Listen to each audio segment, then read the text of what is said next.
I messed that up. I'm sorry. I'm gonna restart. I didn't even have to do anything.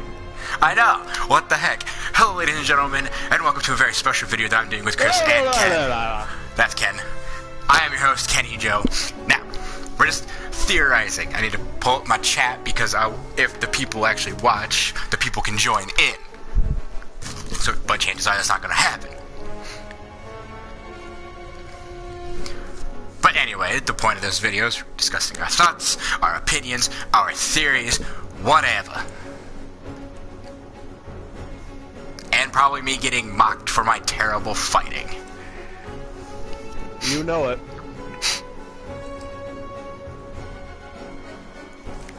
We're talking about, of course you will. It's what we do. But it shall be a second, because I did not plan ahead, so I must notify the masses. And by notify the masses, I mean attempt to actually say something to people. So it's going to fail miserably. Kenny. Yes. Kenny, don't worry. Your one reliable viewer is already in. Touche.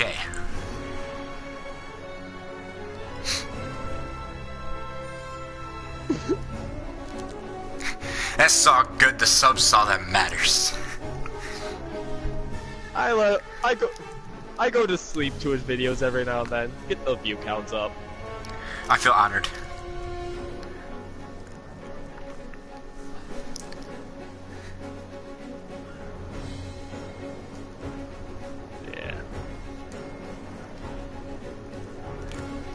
Yeah, I understand where like that is. I mean, there's some games like you could watch them, but others you're just like, I can't sit there and watch it. I have to play it. Yeah, the majority of fun for watching his streams for me was watching me fail epically. Yeah, bullshit talk and spoiler right before it happens. Yes, but the chat itself when you would send that stuff didn't go through until after I did what happened, what would have been the spoiler. So I got lucky.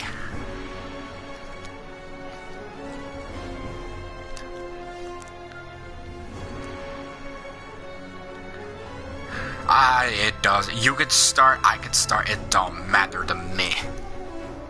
Well, first let's tell the audience what we're talking about. I mean, I kind of touched that, but like, basically, we're just going to discuss the game. It was awesome, and our opinions, our theories, because we have some good theories, and we haven't had a chance to actually like sit down and discuss this kind of stuff since freaking high school. Like, just the three of us. Because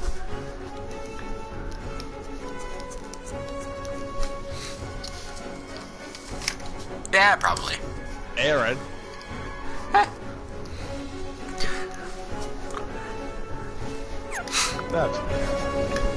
So I'm just gonna like touch on one thing that that you said, Ken, that there's the possibility of more than one Keyblade War. I'm just gonna jump right into that first, because the reason I was doing some digging and all that jazz, and things that stuck out. 12? Well, no, I haven't gotten all the reports yet, but yeah, basically, like, to kind of, like, touch on, like, what you said, though, what stuck out is the fact that, like, even though it's probably just to make it easier for us, the fact that Ephemera basically hadn't aged since Union Cross, yet, yeah, like, he basically looked like he didn't age. Well, neither did Aqua. True. But I mean, like, I'm talking, like, in terms of, like, from his time that he came from, Ventus. But I was gonna touch on that, too. Well, first off, we're seeing Keyblades that we don't see in Union Cross. Secondly, my thought on that was, I had a theory on that. That thought was that Ventus was, like, say there was a second Keyblade War, or a third, or basically another one from the first one, before the Dandelions. And say Ventus was basically the last one standing, and that's why he was chosen by Xehanort and brought to the future. None of that BS of dark lightness within his heart or whatever. It's the fact that maybe he was the last Dandelion standing and the only one who knew what actually happened. And knowing Xehanort's obsession with the Keyblade War, Ventus was his best bet. That's my thought.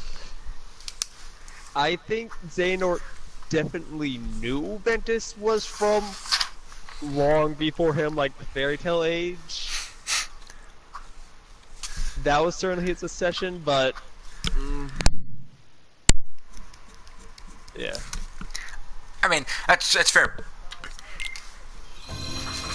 I mean, that's just my thought though, because I mean, if you think about it, I mean, I wouldn't say it's logical. It makes the most sense, but it makes sense in terms of why Ventus would be the one chosen out of all the Keyblade wielders. Wrong one. Oh, that one. The pink one? No, not this one. Oh, that's No. Final World. Other way. Oh, other way. Oh, boy. Oh, okay, I know which one you're talking about. Dang. But, I mean, that was kind of, that was my theory of, like, why Ventus was chosen instead of well, first off, because he was created first in terms of the game, but, like, in terms of story, I guess you could say it makes some logical sense. I think Xehanort just kind of got lucky with finding Ventus and figured it out along the way with training him. True, but that also leads me to what was the thought that I had? Well, the fact that first off, it doesn't look like, oh no, it doesn't look like Ephemer aged. I mean, it's probably just for the help of Sigma. Oh my! Oh my! Okay, no. It's over. That is my thought. Oh, I know. But that is... I'm fighting him too. That makes you feel better. Hey, where'd he go? Oh. And I'm already wrecking him. I hate you so much. Wait, what level are you? 99. I hate you so much. Oh, I couldn't move. What the heck?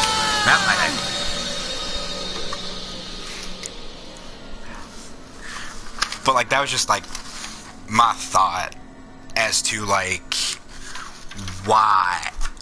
No, screw this. Screw that. I'll be back to that eventually. I think that it was kind of the same reason why, when we woke Ven up and when Terra came back, they hadn't actually aged. Because their hearts hadn't really been awake. And as we saw in the, with the replicas, the hearts will just take the age and form that they were left in.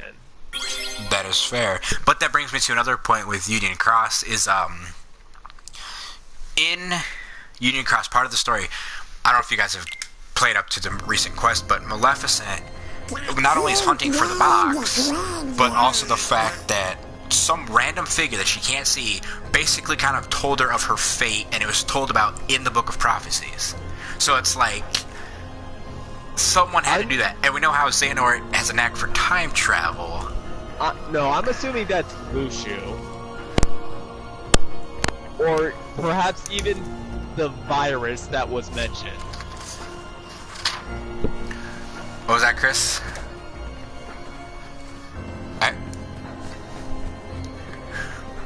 Yeah. That is a possibility because, I mean, spoiler alert, people, if you haven't, although if you're watching this, you know, I should have said, but anyway, not important. That is, I guess you could say, like a logical argument because, I mean, she knew from the get-go what her fate was, and it still happened because she couldn't change it. But that also kind of, like, it's like, who told her all this? How? But then also leads to, even though it's explained, how is it Xigbar is Lushu?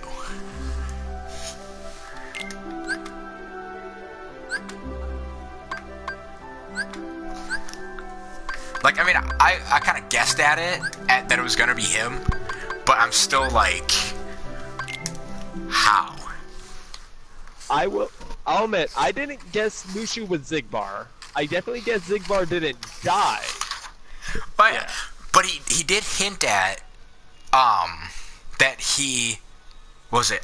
I think it was in one of the reports. I'll go through the reports because I think it was one of the reports.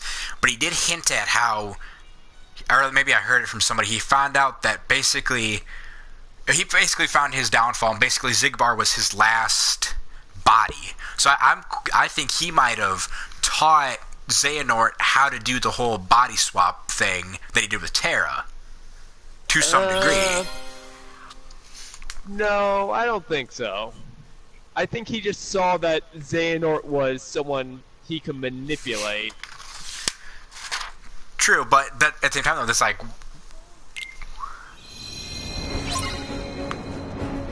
You know, we have you guys to thank for saving the company. Couldn't ask for better friends.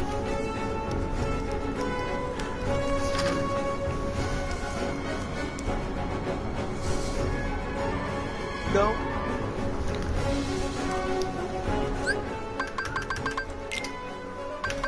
Beat him.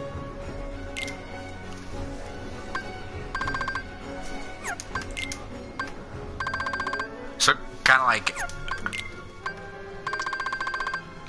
Okay, so kind of like how... Okay. Kind of like how it happened with Sora and Ven's heart and the million other hearts he's got inside his. They just kind of found a resting place. I think I actually have a little something to...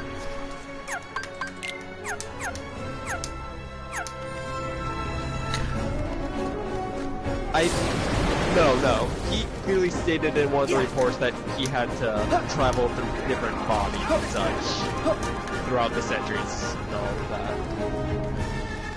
But that...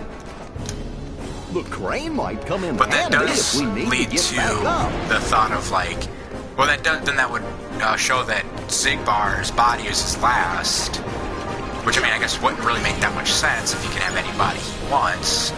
Literally. He chose Xigbar just to get close to Xehanort so he could reclaim his key when necessary. So like you're kind of thinking like the whole like he didn't take part of Xigbar, or he didn't take control of Xigbar's body until like recently, not like the entire time, just like recent, like maybe like at the latest Xehanort's defeat. Oh no. And here's something to back it up a little bit more.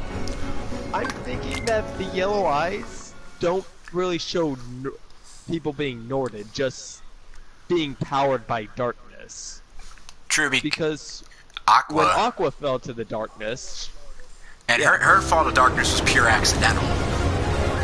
Well, not pure accidental, but in terms of, well, yeah, but I mean in terms of like everybody else becoming dark and Norded and whatnot, hers was essentially accidental because she could have fought better. She could have done more. Yeah, she could have done more to prevent herself from. She basically set herself up to get pushed into darkness like that. But then one theory that I have, which we've talked about, is since Kyrie's grandma, she's the one, I guess you could say, telling the story during Union Cross. She's kind of telling Kyrie the story. I think she's either A, one of the Dandelions, or Ava. The possibility that she could be Master Ava, or Skuld, or someone who was alive and a Keyblade wielder during that time. Because how else would she know that story? As if, like, and she wasn't telling it from a book. She was telling it like it's kind of like they used to tell stories word of mouth. Like she knew everything. He is the dandelion, but I'm assuming all the dandelions, every time they got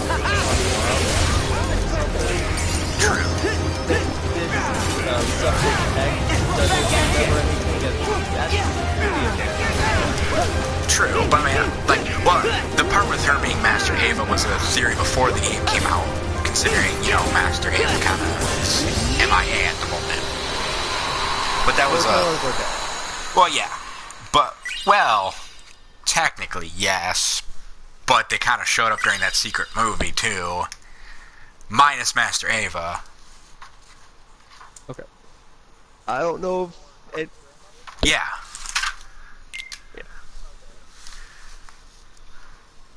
Okay, have either of you been keeping up with the translated texts for stuff Numeros has said after 3's release? No. Okay. The only thing I've kept was I know he said that the Toy Story world in 3 is canon to the Toy Story universe in Disney. That's about it. What are the... Well, yeah. One of the things he said is that we just none of the people know enough about the epilogue to really theorize on it. So now. there's kind of more to it that we don't know yet. Yeah, it's not even worth theorizing right now. Fair.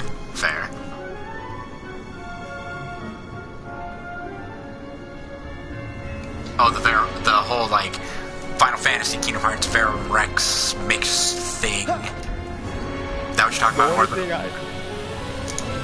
I don't the either. only stuff I can make out of it is what the internet has pointed out.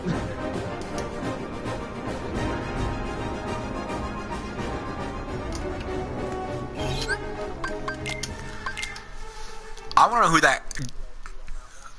that guy, like the black coat, he made a heart, like he's looking at, like let's say it was, Japan on Earth and everything else. He made a heart shape with the moon. And I don't know if that's going to be some kind of like foreshadowing or if they're just screwing with us. I mean, I'm assuming that's the Master of Masters, because... That's what I'm thinking. Why hide Bushi's face? At this point, yeah. Especially since we're seeing the current form of Sora and Riku. And we all know the Master of Masters loves screwing around. True. And here's a good question. Where did the Master of Masters go? Because we don't know what happened to him. We just know that he up and left. And where have the foretellers been too? Because they're obviously not dead. No,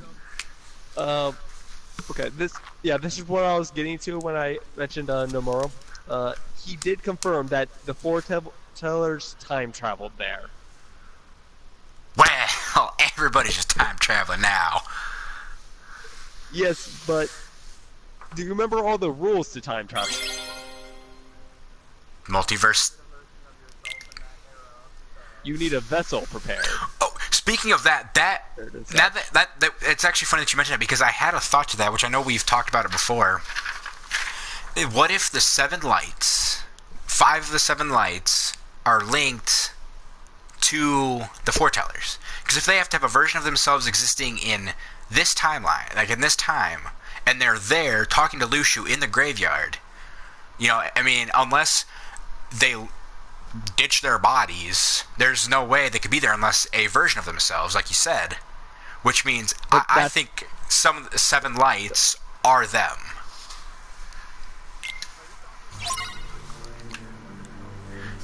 Yes. And I mean, it already is. The thing is, Kenny, the thing is, we clearly saw them materialize without a body. Or vessel prepared. Yeah. But I mean, well, you said something about like a version of themselves existing, so that's what made me think of that, like whole, like reincarnation, time travel. Yeah. Which may be a Keyblade master kind of thing, like a master from the time of Fairy Tale, or. Yeah, because in one of Mushu's report, he mentions world lines. Correct me if I'm wrong, but I don't think that has ever been touched on. Hey, wait, what hasn't been touched on? Timeline thing or world lines? World lines. Yeah.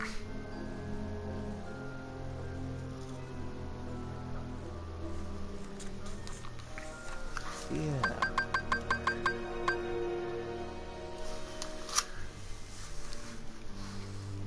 My question is like, are they alternate realities?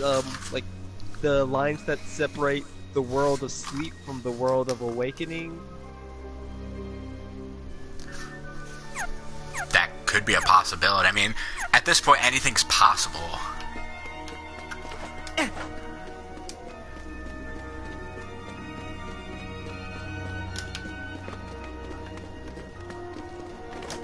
Yeah.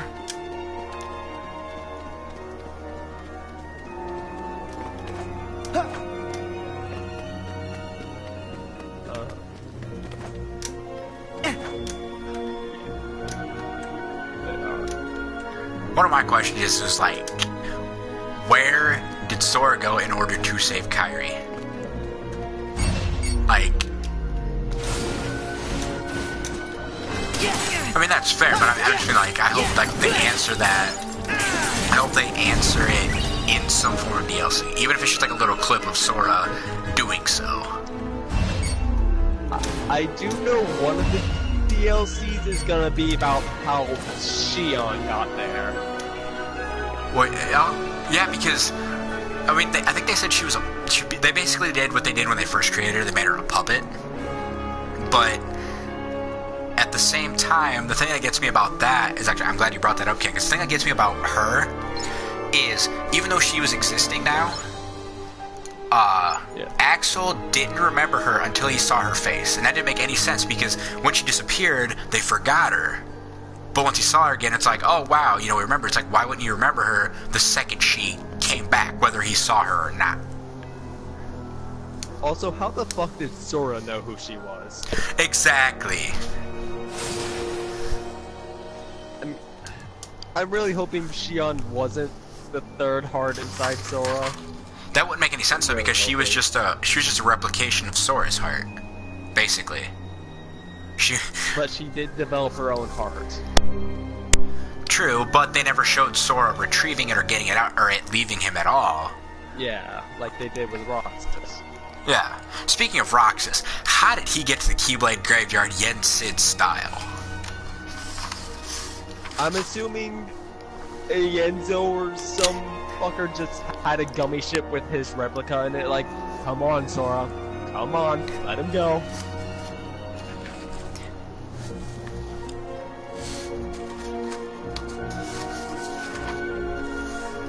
But like the way he kind of showed up, he's just like basically like a blaze of light, blaze of glory, whatever you want to call it. So that's why it's like, how did he get there in such a basically dramatic fashion?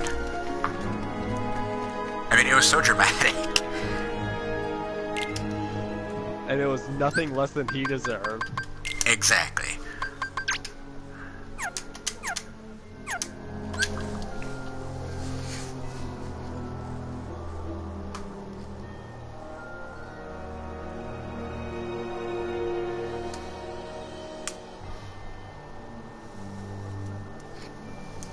That's the one they used for Naminé because that's why the replica Riku, Dark Riku that was in Riku, not the Dark Riku who was the puppet, like took the Dark Riku replica and basically told Riku to use that for Naminé. Yeah. That was confusing, but the point is there.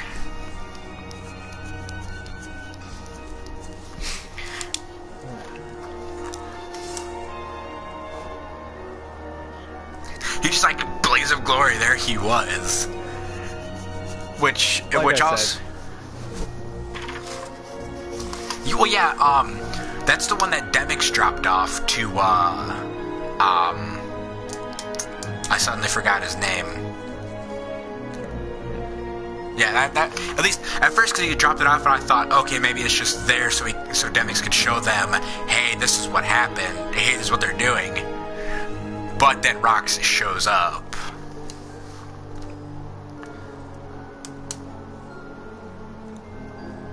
But and speaking of Roxas, I don't wonder if like Hayner, Pence, and Olette and all of Twilight Town like gained those memories, even though they were it was data and replicated. I don't wonder if they got those memories back of Roxas that he had when he was in the data at Twilight Town.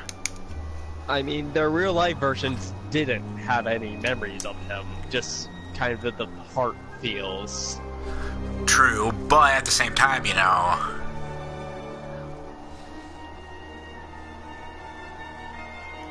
But So back no, to, I'm assuming. true, but like back to the Zigbar thing real quick. He did make a point how he said Xehanort basically said that he's like the old Coot's was gonna give me that Keyblade. So it's like that's why I brought him like, well, was he Lushu before or after Xehanort's defeat? Even though it was a short amount of time. Just because he's like, the old Coot said he's gonna get the Keyblade. If it really was Lushu, he would have known from the get-go, hey, that's my Keyblade, I'm getting it back. One of the things the report says is, I will hide myself as his ally. True. So, But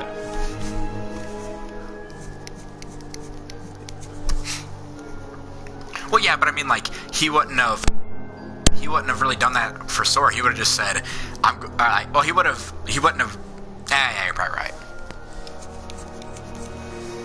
he But- doesn't do things half-assed. True. Back to Shion, how do the puppets stay human? Like, I know they perfected it, but it's like, they're technically just puppets. I mean, like the puppets that they used for like Shion, yeah, the replicas, not Yeah. puppets, but they used puppets for it.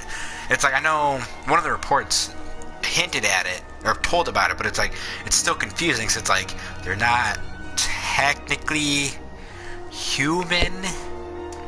They're vessels. yeah. Been prepared for them. So with that,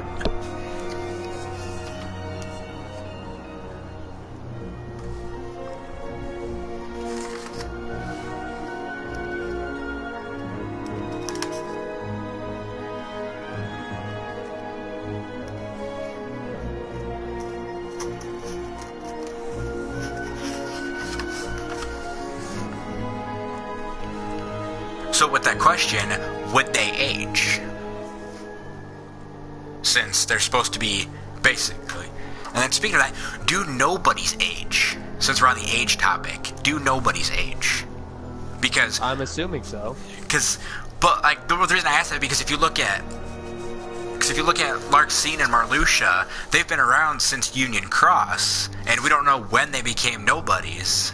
If they even were real nobodies in the first place, they might have just hid themselves among their ranks. I'm assuming after everyone in Ansem's little science castle became nobodies, they became nobodies.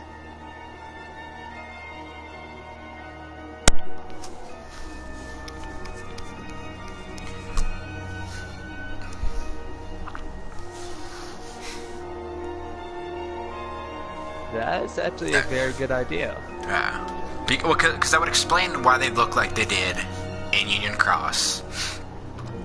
But that would also...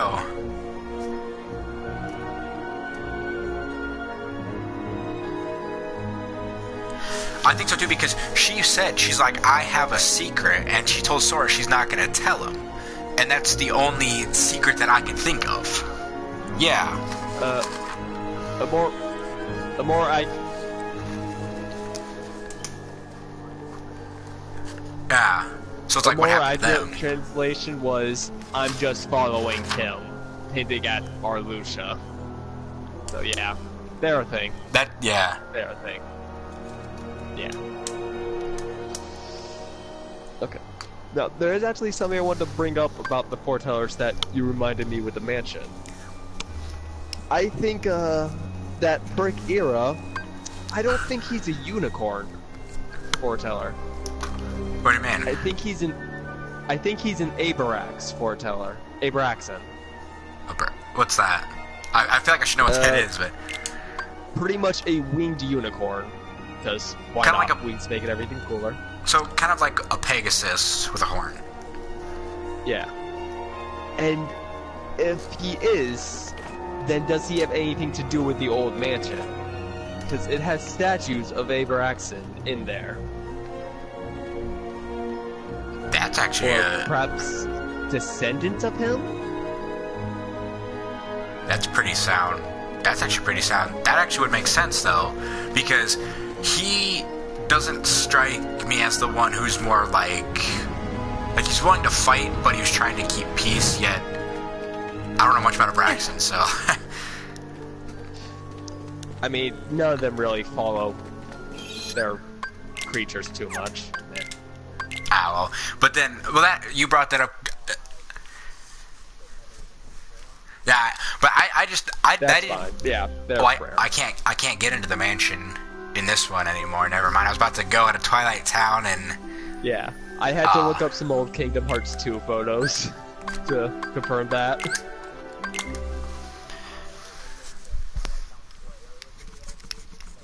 Yes, it got screwed. Yeah, but I mean, overall though, I mean, for the actual story itself, I feel like it was so small. It wasn't. It was important, but it wasn't like super important for this game, versus as it was in 2. Are you kidding me?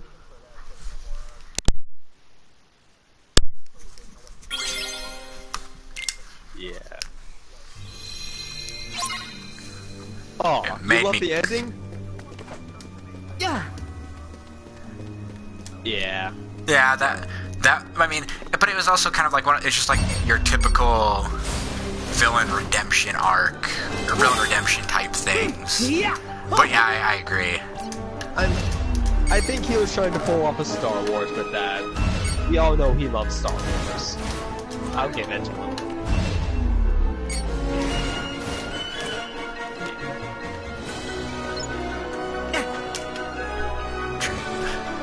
But I don't know, it's just the ending though. But see, officially, well, I mean, the Cheersy's kind of just like, yeah, you've been here like 5 times. Okay, this has a lot less bullshit than my era theory does, but I think Ericus could be related to Ava, or the Ford's or perhaps Well, yeah, maybe more accurate. He's a child of the foreteller that replaced them, the second Union leaders. that is a possibility because he seemed like in the trailer. If you watch the trailer, when they first talked about it, stuff, he does kind of like hint at. He's like talking about wielders of legend and all that. So it's like he seems to know a lot about something that everybody else has forgotten, and Xehanort became obsessed with. So I mean that is a very plausible theory, but it's still I guess you could say we won't know for sure. Yeah, there's no real way to confirm.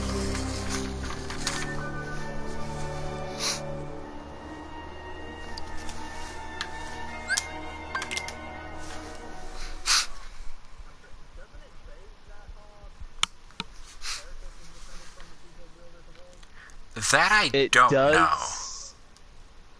It does, but it could just again be the Dan Alliance and Xehanort's just like or from even though I hate to say it could also be a translation error too, because like what's his face? His name's supposed to be like Brian or something like that. They named him Brain because of a translation issue.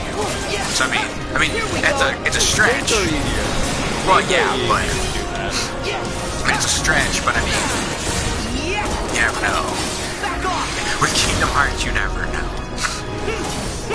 Then it's like, also, we see very little of the nobodies, or not the nobodies, of the Unversed and the Dream Eaters, or whatever the enemies are for the Dream Eaters.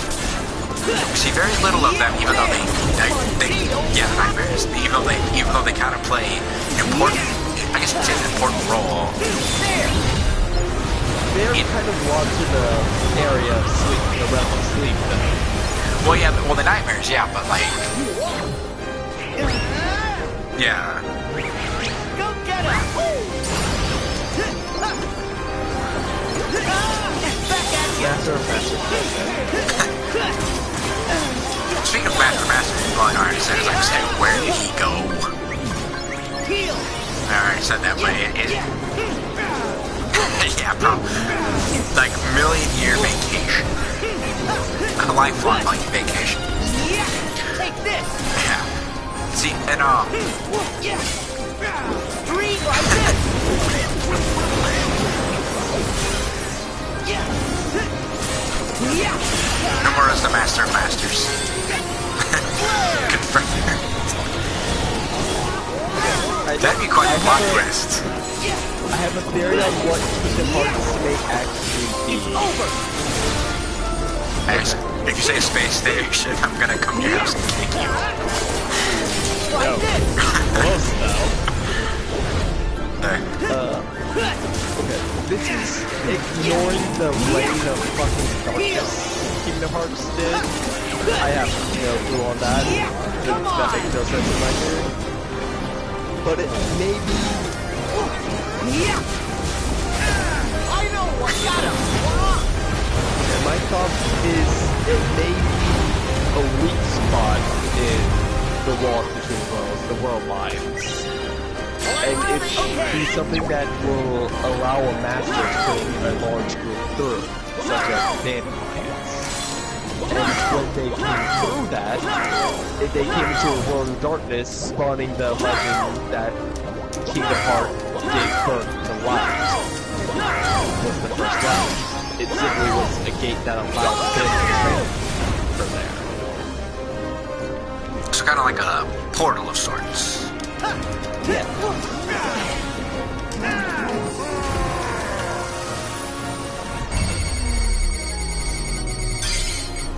From Xehanort.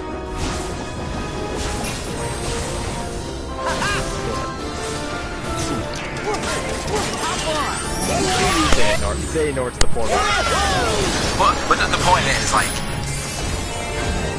yeah. But the place they were is where a bunch of,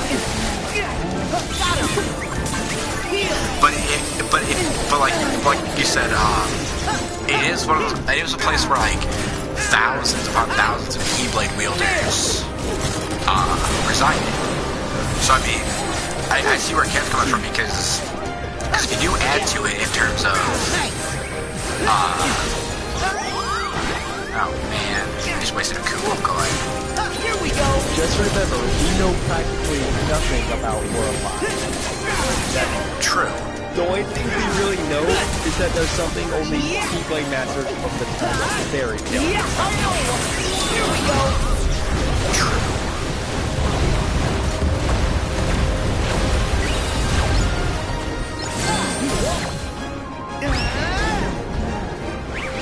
Go get him. Oh.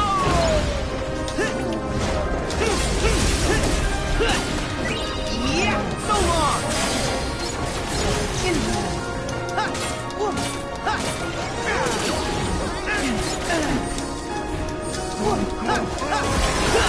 Lightning.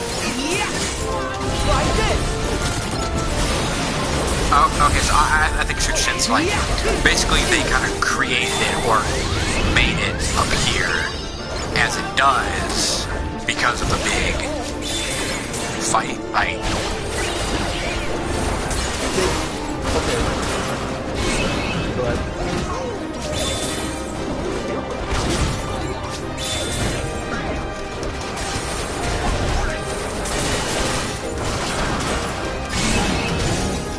It's kind of like a nexus that connects all world lines. You can try to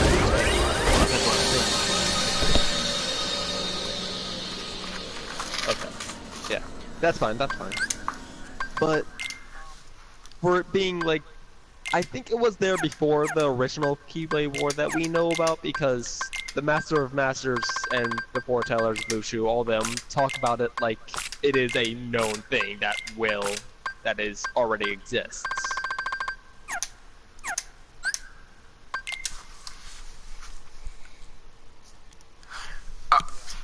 but see, that's the thing. It was like if they knew about it, why not try to stop it? You know, like, well, actually they did try to stop it, and it just caused it to happen anyway. Yeah, Bangula was like, no, we need the Master of Masters. Yeah.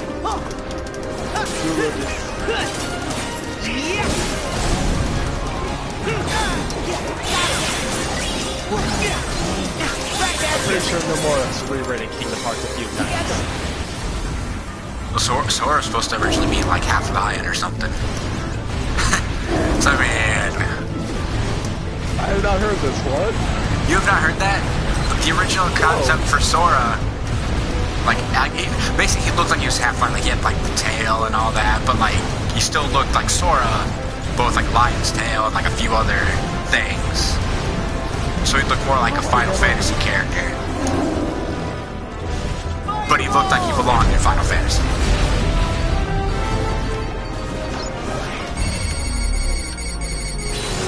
Got him. Oh, fuck yes. But speaking of the chainsaw blade, I mean, it's a small thing, but I don't wonder if there's like Keyblade transformation or forms that we haven't seen yet, like every world you unlock Keyblade and whatnot, because I've been playing Final Fantasy Record Keeper again, and there's some Keyblades that they have in there. Like, I mean, I know it's just it's not, I guess you can't really consider it part of the final, well, you could, but the point I'm trying to make is this, like, there's some Keyblades there, like, you can equip to Sora, you can equip to Roxas, Riku, that were, like, specific to those people, but they're Keyblades, I'm sitting there, I'm like, I've never heard of this Keyblade, why have I never seen it, why doesn't it exist?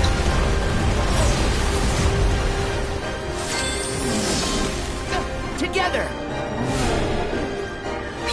Here we go. Did I love their designs? Possibly, I haven't. Well, there was a few that go to Sora, and it could be, that's a possibility, but there are a few that would give, like, Sora a power boost, and it's like, but I've never seen that Keyblade before. We've seen all the Keyblades that you can equip to Sora. So, either way, but Sora just originally only had the Kingdom Key, it's just him equipping different key. True. And speaking of the Kingdom Key, I don't wonder if, like, maybe, like, whatever dictated him becoming I know what dictated him becoming a Keyblade wielder, but, like, even though it's pure accidental, I don't wonder if, like, the design was based off of, like Sora's heart, like how he's pure, basically kind of like a pure light of sorts, for the most part. I don't wonder if, like, because if you play Union Cross, you start out with the Starlight Keyblade, not the Kingdom Key. And then, like, every Keyblade wielder's got something different. But yeah, with the keychains. But I don't wonder if, like, how it looks is dictated by, like, who you are. Okay, in Union Cross, it was never mentioned in the story, but it was firmly planted that Keyblade specific was a thing, and that was just the starter thing that they mastered. Oh, okay. But, I mean, I know he was... Riku. I mean, I was gonna get to Riku. Like, I know he's... I know he was kind of evil, but, like, his Keyblade, that he had, cool design, but the Keyblade that he had that he broke and stuff in the Realm of Darkness, it was, like, you look at it, you're just like, why does his first Keyblade look like that? Yeah, he's evil, but what dictated the design?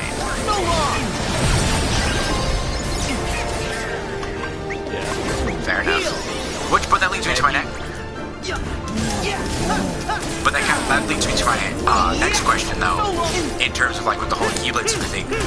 And if there's Keyblade smithing, at that point, what dictates how someone becomes a Keyblade wielder? And in one, they're kind of give the idea, like, oh, you have to be pure of heart, or have to be been at some point pure of heart, since, you know, Ansem was evil. But then it seems like now, it's like Oprah with giving out Keyblades. So it's like, what would dictate becoming a Keyblade wielder? The Bard.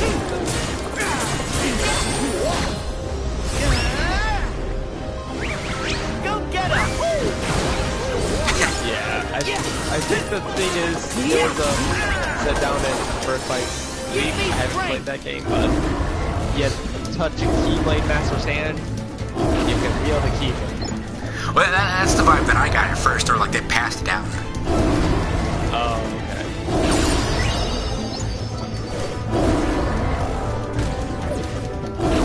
Well, But didn't Sora Terra touch wasn't a Terra's as master, well? but he was just as strong.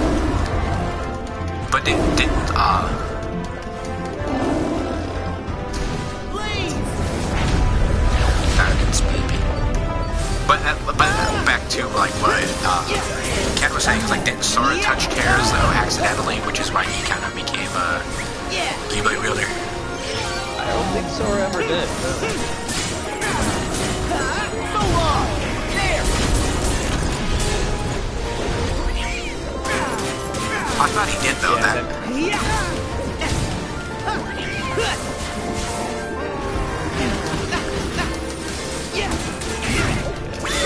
But at first I managed to believe that because Riku couldn't wield the good one because he was evil. I know Aqua accidentally passed first down to Kyrie.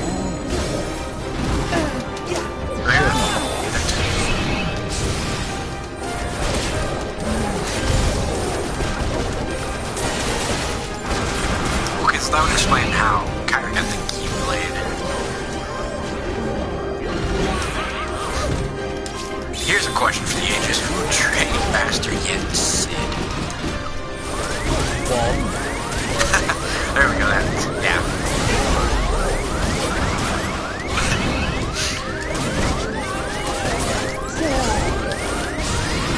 I should have done that.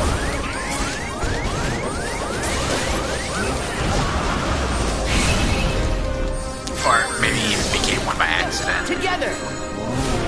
Or the Masters looked at him and said, here you go, have That's fun. hard for me to believe. Or that one, okay, Kenny, maybe.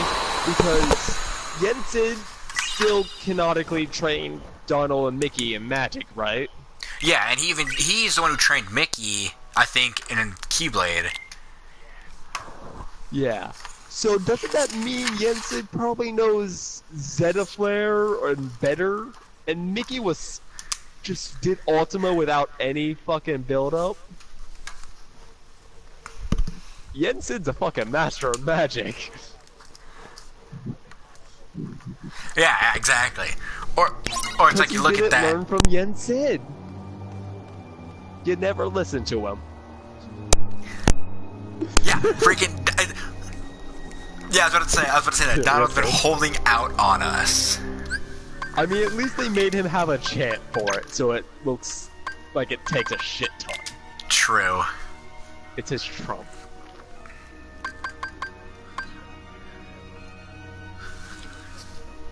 It didn't kill him, he just like fucking passed out. Cause no one dies, remember that. No one dies. They may have introduced death, but no one dies.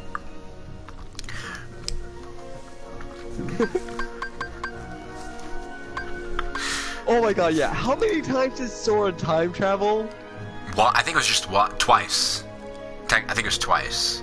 First time was three. It was like 3 or 4 times because he got wiped out by that freaking demon tower thingy like 2 or 3 times. Again? Yeah. Yeah, and then Xehanort took him out. I'm reading one of these secret reports, and he's talking about how and it's who is it? Ienzo. Oh, okay, yeah. He's talking about how, within Sora's heart, there are 3 compartmentalized boxes, each containing a heart of another. One is Roxas, second heart that's been Sora nearly as long, and the third that's held its heart for much longer. So, the one that's been in him much longer, it's assumedly Ventus, but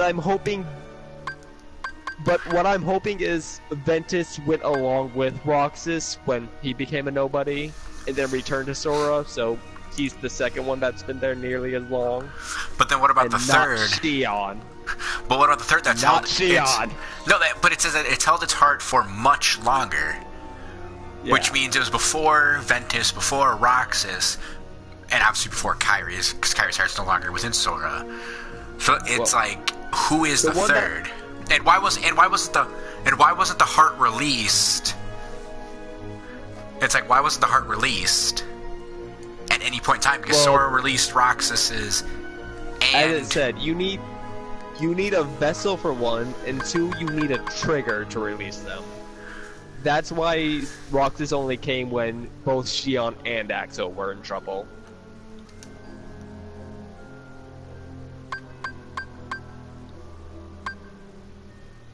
Hello? Okay. Yeah, what?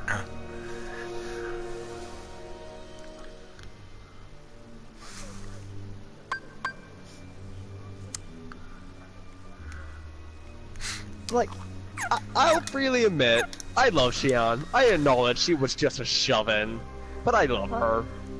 Second best girl in the franchise.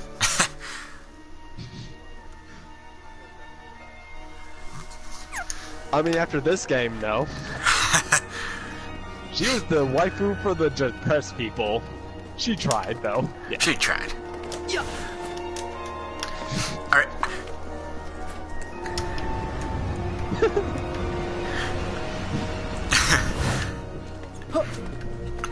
Speaking of you know who does a better drop kick? Tater. Yes. But speaking of I was yelling at that, like, what the fuck, man? But speaking of Ventus and Aqua, it's like, what's the deal with Terra? Okay, that fool existed as like 4 different people at the same time. Like, he was that Heartless that saved Aqua and Ventus. He was basically Lingering Will, Terra Nort. So, okay, like 3 forms. So it's like, how did he do that? Okay, from what I know, his heart was the Guardian. He actually had, his body was Terra Nort, and his mind was Lingering Will. The mind is usually what allows nobody to keep on functioning after the heart is gone. So Lingering Will, so like, Lingering Will, okay, I was about to say, so Lingering Will basically became his nobody. Yes. Interesting. Oh, also question, why the fuck didn't Ventus use the armor during the final battle? I was thinking the same thing. Where's all their armor, for that matter? Aqua used hers to get Terra out, I believe. That's right. Well, that's right, because what's his face was talking to it in 2. Yeah. We don't know for sure, but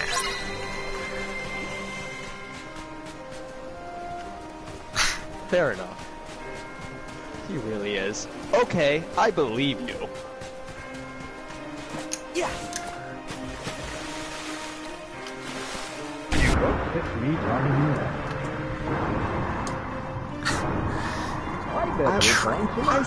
I didn't want Xian to come back because I was looking forward to like Roxas and Axel trying to interact without her, their heart knowing something is wrong. I wanted to see that drama.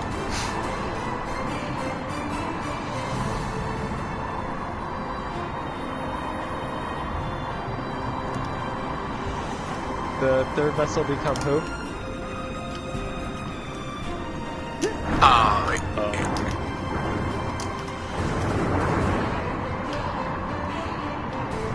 I think they want him back because that would get rid of Sora, supposedly.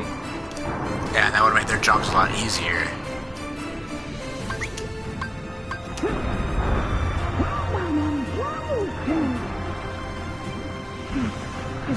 They didn't know Vexen was a trio. And I mean, I know he was.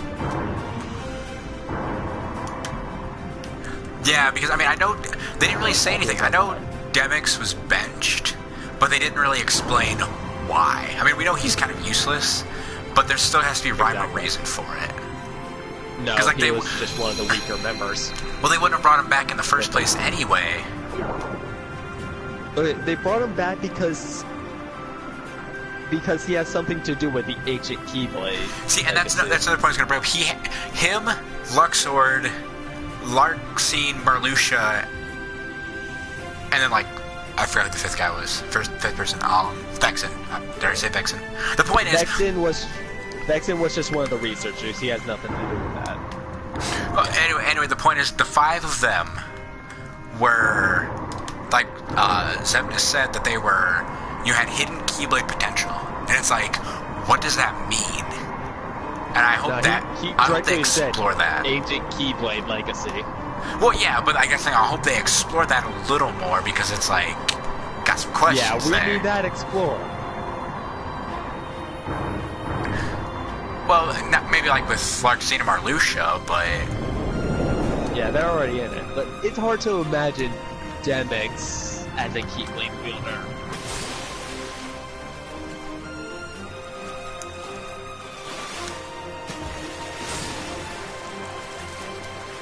probably.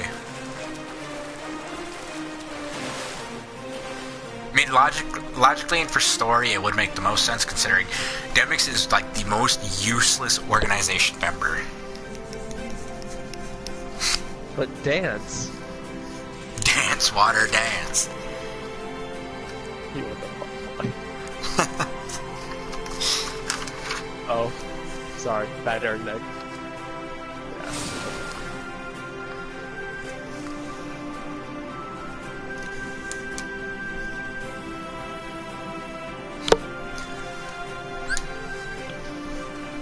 And yet they constantly gave him missions to fight Sora.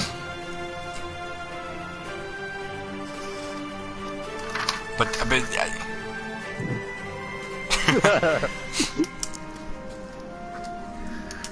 but like then also it's like of course there's still the mystery of what were their original names before they were organization members for the ones we don't know. Larxene was Ellen something. Ellen. Yeah, it was something weird. But I don't know. It's still Japanese. interesting. Yeah. Yes. Then it's like, and they were in search of the box. Maleficent wants the box. My question is, again, which I'll probably repeat it multiple times, what's in the box? Because There's Maleficent, no clues yet. because Maleficent thinks it's the Book of Prophecies, which we know it's not that. Because if it was the Book of Prophecies, none of the foretellers would have it, would know about it, nothing. Lushu wouldn't be all like, I don't have the book, and then be like, yeah, I've got the book, and I've got a missing page.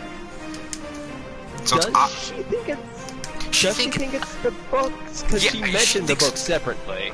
Well, she mentioned the book separately, but I think, at least in Union Cross, I'm getting it, she thinks it's the book because she's after Yeah. the box, and the book basically foretells her fate.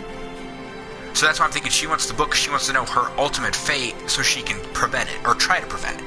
That's my opinion. But if the organization wants the box, You're what, Chris?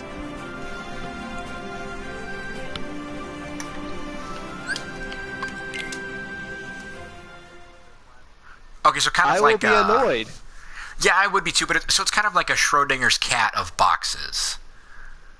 We don't know what's in it. We have an idea. We don't know what's in it, but we won't know until it's opened.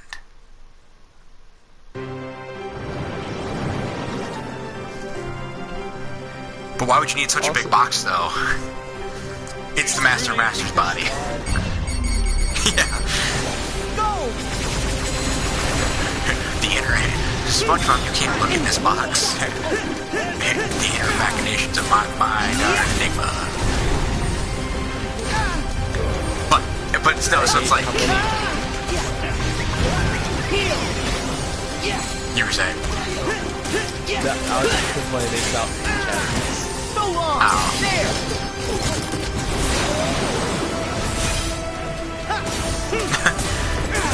Oh no, I'm going through picture of 6. Back off! This place is childish. I'm trying right now without a guy. I'm trying. It's hard. But yeah, so it's like, there will be the age-old question until it gets answered, which probably won't get answered until, like, a new Kingdom Hearts game, but it's like, what's in the box? New Kingdom Hearts game confirmed to not be 4. Yeah, probably be, like, 20 prequels and 20 in between. So long! It probably just like a, kind of like a prequel, get a sequel. It'll be a full game, but it'll have to serve the purpose of like 358 over 2 days or recoded. Basically, a side game. Take this! Even though Sora's the main character and very important, I feel like he'd be. A side game of Kyrie's training. Yes. I feel like that'll be DLC. I feel like that'll be DLC. Is her training. Just because, like... Kyrie was such a disappointment.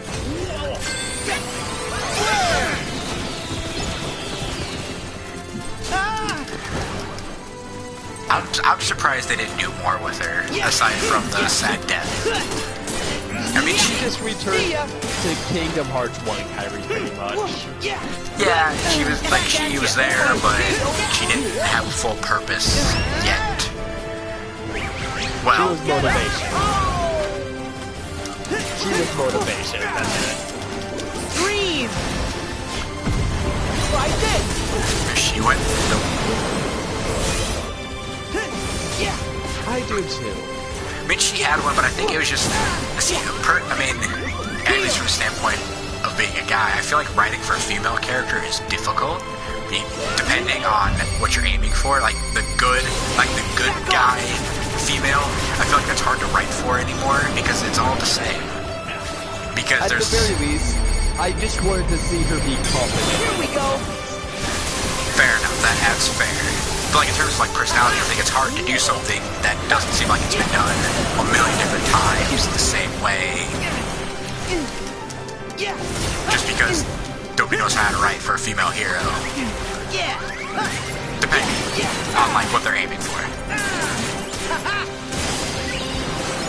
Like they did with Wonder Woman. That was a good movie. I have not seen it, but I heard it's really good. It is. Especially considering that as of late, DC kind of sucks with their movies.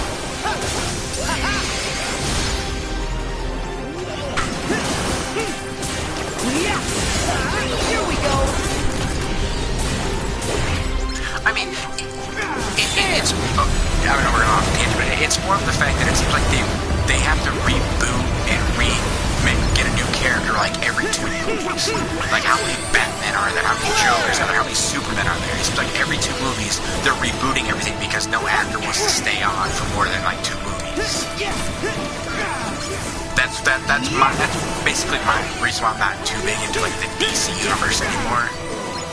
Cause it's like, oh look, cool, new Batman. Oh, he's gone. Oh look, new Batman. Oh, he's gone too. So I'm like, that's my thing with DC. Try this. But we're not talking about that. Okay, Golem Tour, or whatever. Whatever. The place where they fought the final battle. Yeah. Okay, do you guys... Oh, really? Like, Okay, is it really what it is? In the underwater fight, the clock tower in Daybreak Town was spotted. Really? So, yes. Come on. Okay. Now, what do you guys think that it was built on the ruins of Daybreak Town, or Daybreak Town walked away like the land of departure points, the Castle of Oblivion? Could be both. Like, could have locked it away and then built it on the ruins. Which, I mean, that's kind of the same thing. Go get him.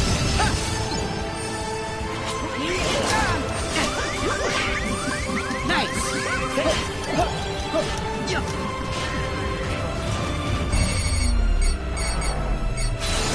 Got him. Well, actually, like, if you look at, was it 0.2, the Fragmentary Passage, isn't that Daybreak Town that Aqua's in when she, is trying, or she's roaming through the darkness? Here we go. Well, no, I'd have to look back. she was in a town, like an actual legitimate town, and I thought it was Daybreak Town because of how it was set up. Because it was. Well, I know she went to this girl's castle, but I thought they were. I don't know. I didn't pay much attention to Cinderella. Got him. There.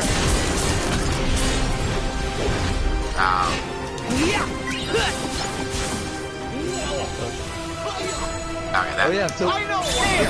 We're off. Fair. so what do you all think of Nomura unironically making a joke at 2.9. What do you mean? Like, Go get him! oh, when he loved released it. I cracked up. Whoop. Hit my headset.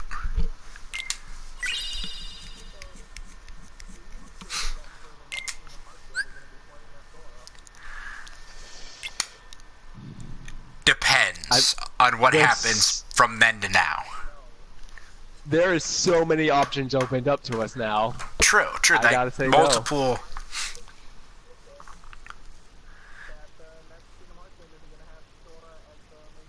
It'd probably the whole game probably spent trying to save Sora like it was trying to save Kairi in 1. But I feel like the DLC and probably some I of would Riku be too. okay with that. Yeah, well, and see right there, Give that would her development. yeah, that would give her development, that'd give her a story, that'd give her purpose, that'd give her everything.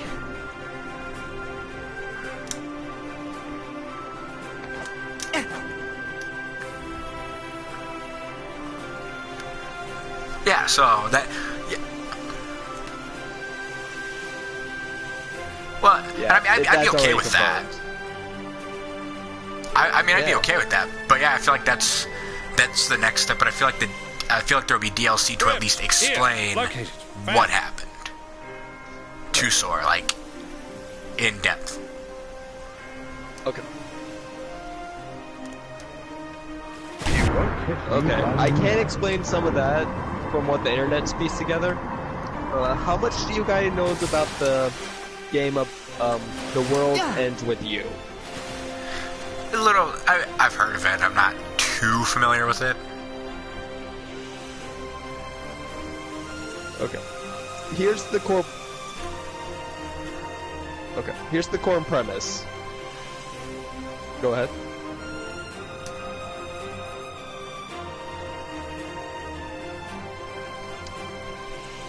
Sora's perspective is. Yes. Yeah. That's how we know he's there. Okay. Basically, in The World Ends With You, there's this thing called the Reaper's Game. It gives people a chance, people who have died a chance to come back.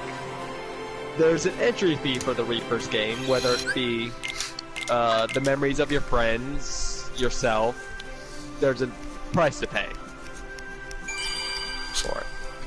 Oh yeah. And if you win the game, you can either choose to become a Reaper, one of the moderators of the game, or to go back to your life. And if you lose the game, you can choose like, nah, I'm just gonna stay dead, or to play again and give another entrance fee. Interesting.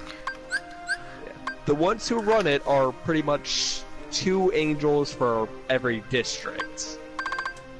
One to keep the underground, the section you're playing in, and around, and the other to go around and make sure everything's going according to their desires. Or the rules of the game are.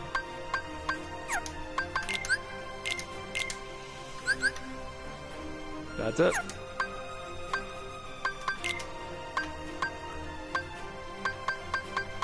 Though it never is mentioned if you have to participate in the Reaper's game to come back to life. They could just choose like, no, you get to come back.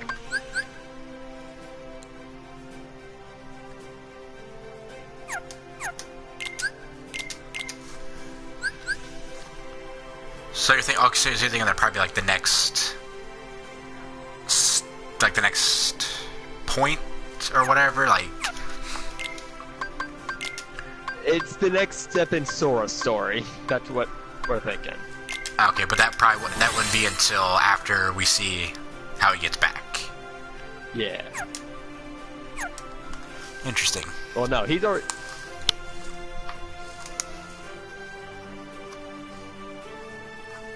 Yeah, well, Yes. yeah, it shows her returned, and then it shows Sora kind of like, I'm gonna put it this way, it looks like he got dusted during Thanos' snap. You know, that's what it looked like. I And mean, I I'm can't- just assuming I can't- Sora's dead. Well, yeah, but I can't remember. Did it like, even though it was like kind of like a ghost of sorts, but like, did it actually show like Sora and Kairi like about to kiss or something? Because I for some reason was thinking that's what it was showing, and then Sora kind of poof. I mean, I don't see what else it could be. Fair enough.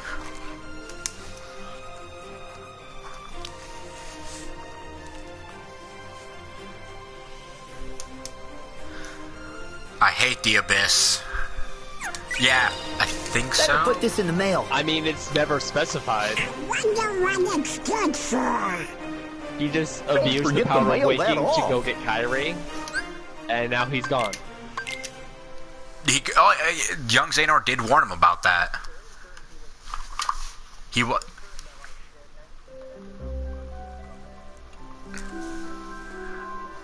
I think so, because he was warned about the power of waking by Xehanort of all people. Well, by young Xehanort, but he was warned. He was told, you know, don't do it too much. That was more taunting because he knew Sora wouldn't stop. True.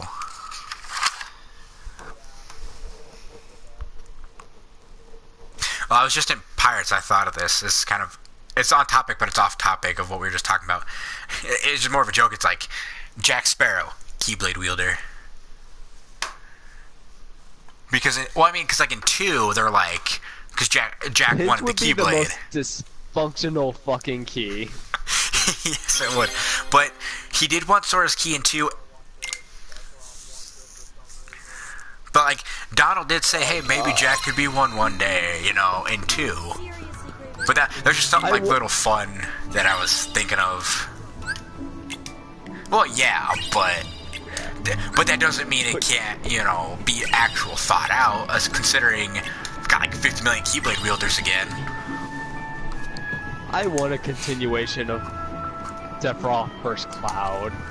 I want to see how that ended, though, how they left off and all that.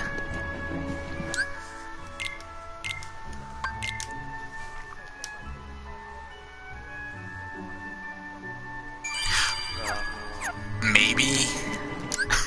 Okay, I don't know.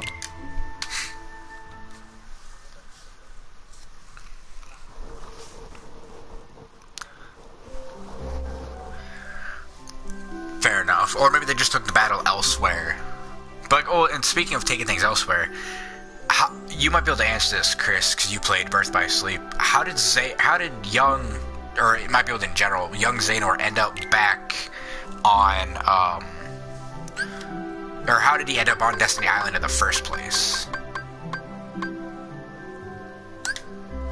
Sorry. How did Xehanort end up in, Destiny Island in the first place when he was younger? Like when he was, yeah, he looked like he was at the age. Destiny Island his birthplace? That's what I was thinking, but I wasn't sure.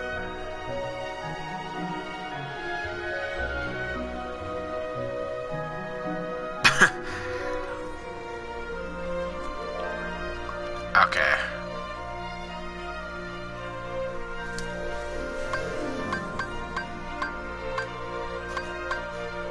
I kind of forced that.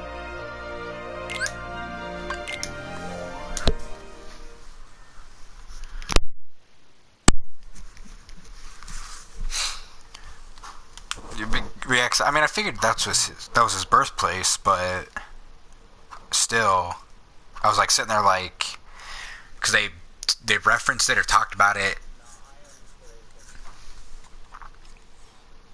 Yeah. That's what I was thinking, but and I know we're kind of bouncing around, but it's like, where were all the Final Fantasy characters aside from Moogle in this game? I know. I mean, I know why Nomura didn't put them in, but I'm just saying, like, in terms of like in game, it's like, where are they? Why isn't Sora like, hey, where's Cloud, Leon, and all of them? I mean, we know why.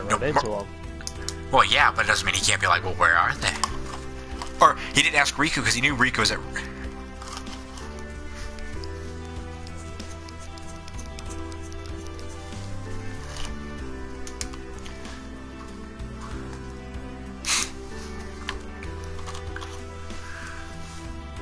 true. Let's see. That is true. Sharing photographs can be a positive bonding experience.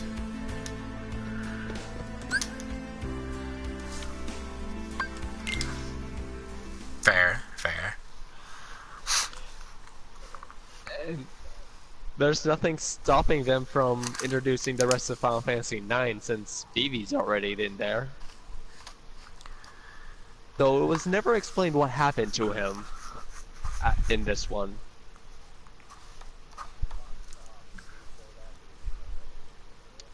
Yeah.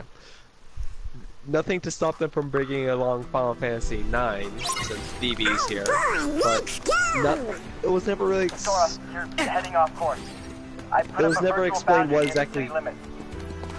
happened to Vivi in Kingdom Hearts 3.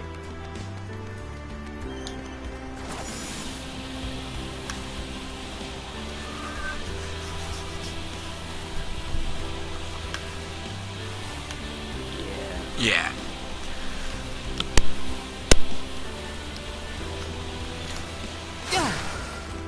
I mean, I know. You know he's eager to bring in Lightning. I mean, I know they were trying to like kind of stray away from it just for the sake of they were ending the Xehanort saga, but I do agree they could have, since it's a hybrid, they could have done something with it, a little more than just like Moogle. But still.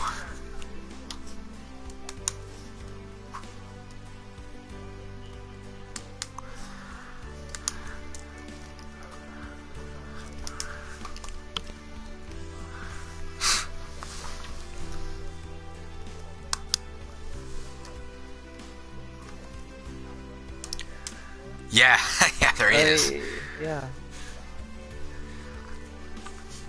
And speaking of like the demon tide and all that, like my question is, when after Sora the demon tide, after Sora used it to close Kingdom Hearts, what happened to like the Keyblade, like the giant freaking thing that Xehanort was wielding?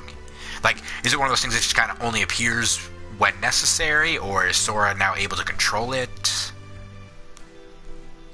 I mean, I'm guessing it only appears during Kingdom Hearts. Fair.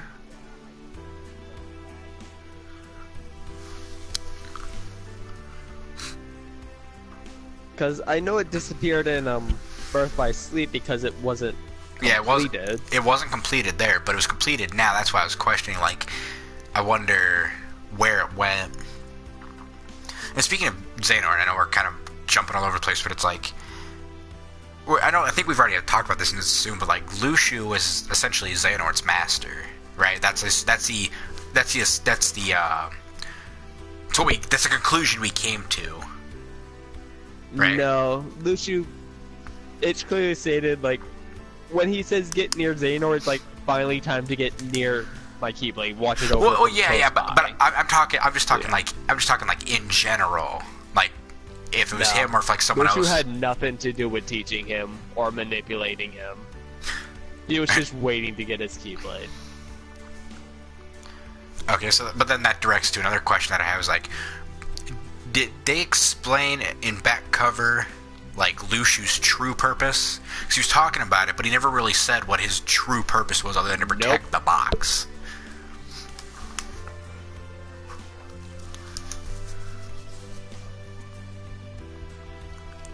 Okay, and since we're talking about that, well, what about like in the not the Master of Masters, the Foretellers, they've got them masks. I mean, it's probably intended to kind of like hide, because if the whole reincarnation thing is there, but it's like one of those things where it's like, why do they wear them? There's no really rhyme or reason or purpose anymore for them to have them. Yeah, like Unicorn the Bear. Just part of their outfit. Oh. Oh yeah. Fair. I would. Oh, kind of like a, hey, I'm here, you better listen to me. Okay. Wanted to bring up a theory I saw. That the 5 foretellers are actually Lucio's like split off from Lushu's heart. So kind of like like a nobody of sorts, or like no, or kind of they're like Lushu's heart was split, so it's more like Ventus and Vanitas, just not light and dark. Okay, that is plausible actually if you think about it, because we've already seen that happen. Was a theory. And that was a theory Lushu summoned them to the Keyblade graveyard. He summoned them there. And if with your theory, like the only way he'd be able to really do that and make it like actually work is if their hearts were one at one point, and maybe that's where they went. There we go. Maybe that's where they went when we're trying to figure it out. Instead of them like disappearing or going off somewhere, what if they basically all became one heart again? And that's maybe how they were able to come to. Yeah, I don't know about.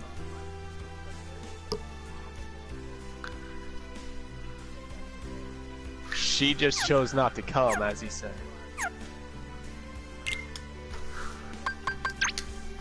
The other masters were surprised. Lushu's just like, yeah, she just didn't come. Whatever. Yeah, he's like, yeah, she's doing her own thing. That's basically what he said. He said she was just kind of off doing her own thing.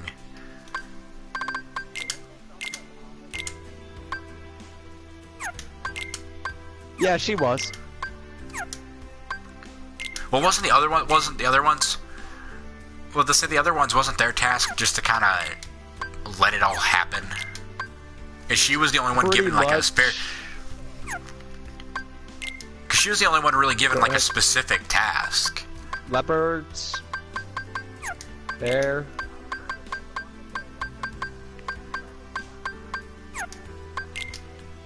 Unless Lushu's the traitor.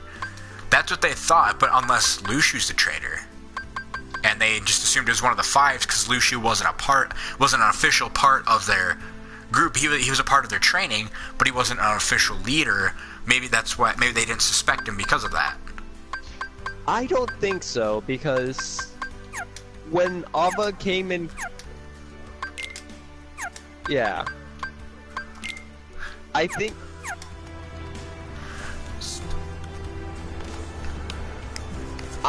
the traitor is one of the new Four-Tower leaders, the one who killed Sorezia. Didn't say her name right. It could be Marluxia, because I mean, he kind of like he just happened to appear after, like right after she disappeared, and he hasn't shown any we haven't seen any use of a Keyblade out of him yet. That's too obvious. But sometimes it's the most obvious. Oh, I didn't even think about that one yet. Or it could be any of them, really. Besides Ventus. Ventus is a good, stupid, pure boy. But before Vanitas appeared, he had light and darkness in his heart. Yeah, watch it be Ventus. Like, watch it be Ventus. Well, technically Vanitas now, but I mean, it'd be a plot twist nobody was expecting. Well, now we're expecting it, but well, yeah, but I mean, you know, two people look the same. One of them's gotta be evil.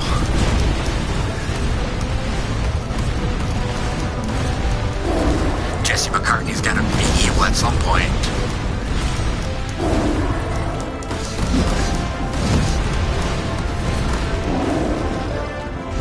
Fireball! Oh wait.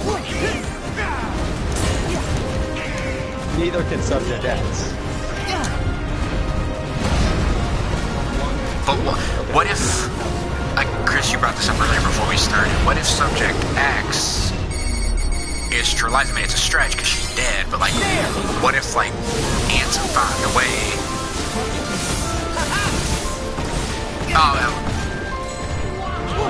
But like if it was Streliza, I mean, Ansem's been messing around with hearts and stuff, so I mean, it's a possibility that maybe he found a way to obtain it even though she was gone.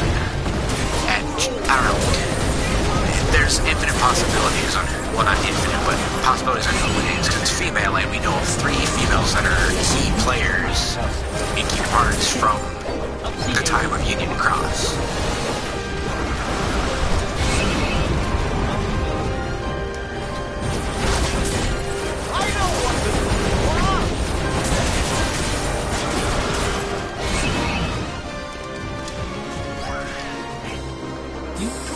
I'm going with Skull because Sir Eyes is. Go get him! Yeah, that's fine. I'm going with Skull because Sir Eyes is dead. Lucian said Alva's off doing her own thing, so I'm guessing she's on her own. So unless she's in the final world. That's probably true. That's yeah. But then there's still the issue of like who, because in one of the reports Ansem did say how she looked like I said, like one of fairy tales. But we don't know what the foretellers looked like. Like, we don't know what they look like under the mask. And there's no way she was wearing the mask, because if she was wearing the mask, Ansem would have been like, hey, you know, she's wearing this strange mask for some reason without any reason to it. Gotcha!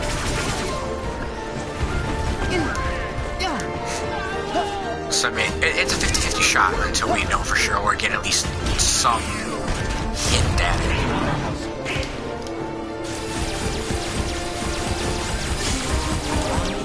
Try this!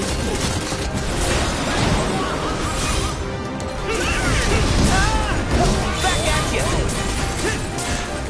I mean, if they gave us just like a slight hint, like even something like eye color or hair color. Well, we don't know what Master Alpha's hair look, if she had what color hair, so I mean, can't really base that on if it's her or not. But it's like something small and subtle that doesn't seem important, but in the end was a vital piece of figuring out who it was. There!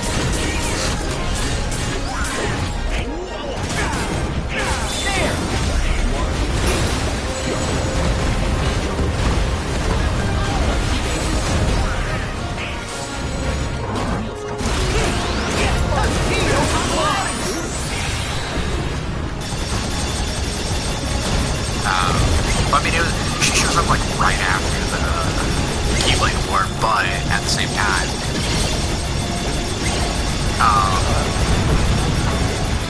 I wish they had fun with that, but with all the new Meadow being interesting. oh yeah. Get him!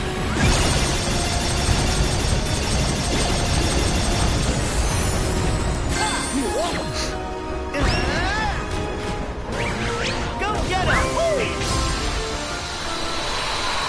Well, yeah, but at the same time, though, I can see like where you're coming from, because like I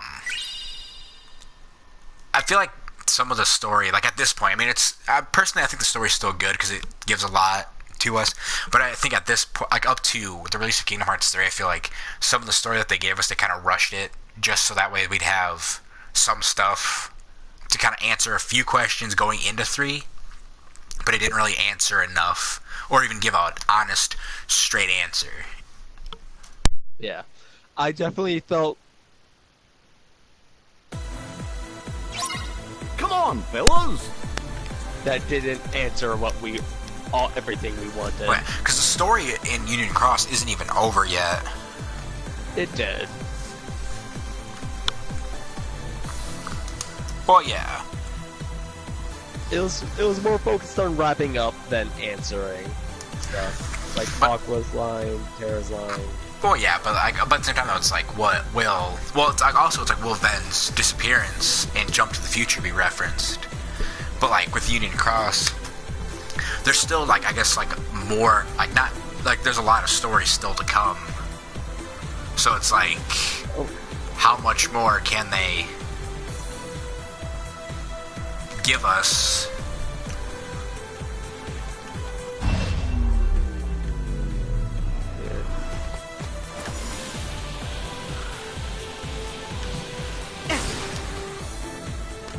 Yeah. Okay. Question: when did Dog Street Gang become aware of other worlds? Sora talked about it. When did the Dog Street Gang become aware of other worlds? I don't remember them. becoming aware of that. Yeah. Yeah, that's a good question.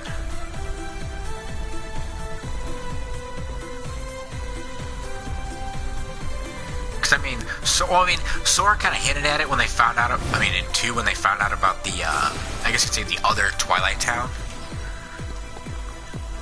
So that kind of gave them that concept of another world, or other worlds existing. But then, like, just be like, Twilight Town became aware of, like, the entirety of Twilight Town became aware of other worlds, because Huey, Dewey, and Louie are there, Moogle's there now, out in the open. Possibly, but then also, of course, when you see a walking, talking duck and a walking, talking dog, you kind of think where they come from. Yeah, and a talking mouse. And then the fact that you see a kid you've never seen before. See ya. Got him. Here we go. Wait, they haven't talked about that because he's talking about how like he's opening up his bistro in other worlds, across all the worlds and stuff, and they work for it. So I think that might have been how they caught on to that concept and idea of other worlds. I don't want this.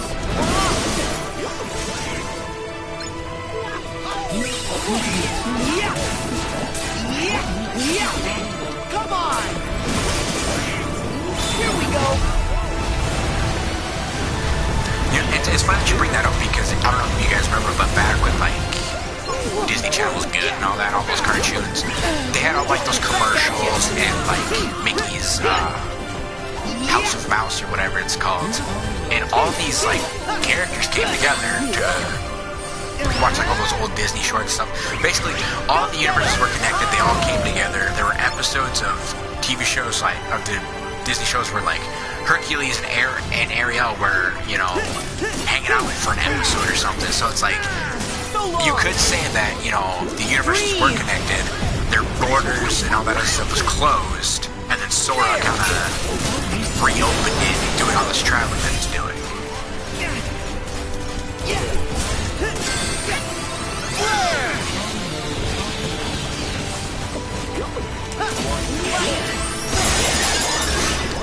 Sealed it back up. Yeah, last time we sealed them back up was KH1. Yeah, basically.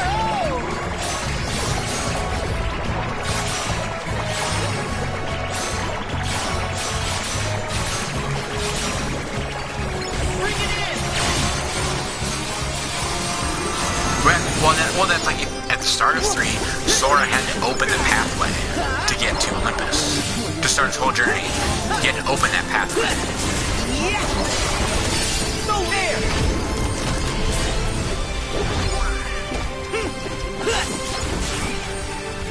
Got him. Well, if you watch like the loading screen stuff, I think it might be subtle hints. But like basically, it was like a like you said, Instagram type thing. But like Mickey said, it likes to pop up wherever from at random times. Like you're saying, yeah. Full thrust. Together. So maybe there's a safe way to travel and 3 more flights because Jensen doesn't seem. Yeah, I asked Jensen, or you're saying Ken Jensen doesn't what? Jensen doesn't seem like the type to just damage stuff just random. He did wreck all those Heartless by basically tearing them. Well, yeah, but he wrecked them by basically tearing the universe a new one just to get there to save everybody. I wish he would have picked up a Keyblade and started swinging. That would have been cool.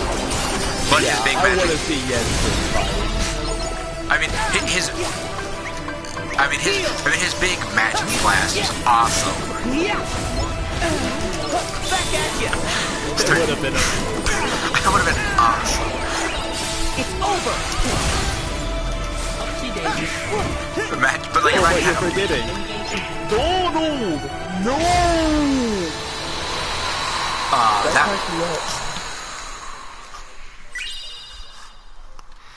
I mean, he's the adult.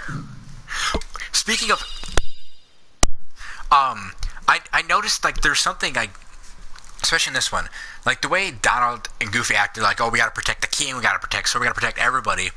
I came up with a theory I might dive more into in a later video in different stuff, but like, if you've ever seen the Goofy movies, you know, like Goofy's a single father and he cares very deeply about his son. But in these games, well, and his son's never been referenced past those two movies and like one of Mickey's Christmas specials and a TV show. But Come on, Phil. I noticed that like Donald and Goofy, aside from like Donald caring about Daisy and Mickey about Minnie, Goofy only cares about protecting Sora, Donald, and the king.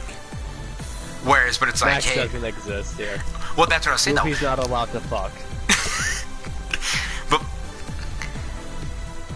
But my theory, my theory is that Kingdom Hearts takes place before like all that stuff where he's a son and all that, where there's like peace. Basically, there's peace after the fact, just because the egg is just because we know how Goofy is, but like he cares so deeply about his son, but there's no reference whatsoever, even though we know he exists.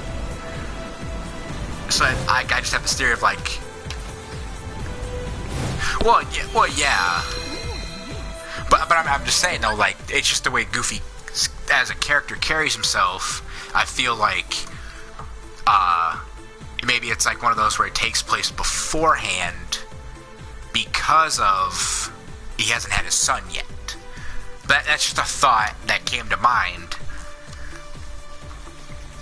Unless of course the son does exist and they're just like, yeah, we're not going to reference it yet because of whatever.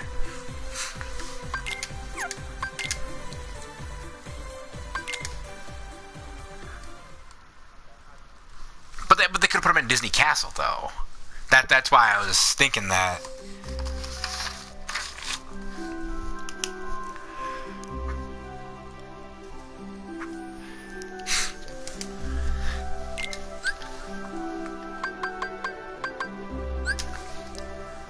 Well, I did have a few other things. I mean, we already kind of talked about it before, but like, I'll just say, like, what all are you guys expecting from a fourth game or the next game in general?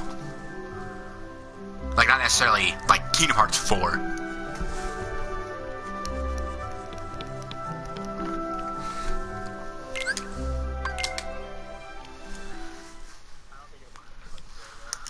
Probably like a side game. Like, important, but side game.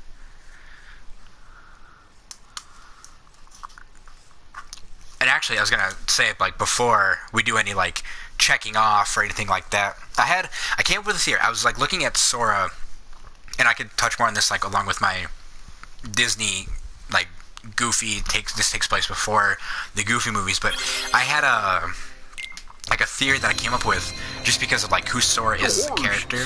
I don't wonder if like Sora, like the character Sora has something like ADD or ADHD.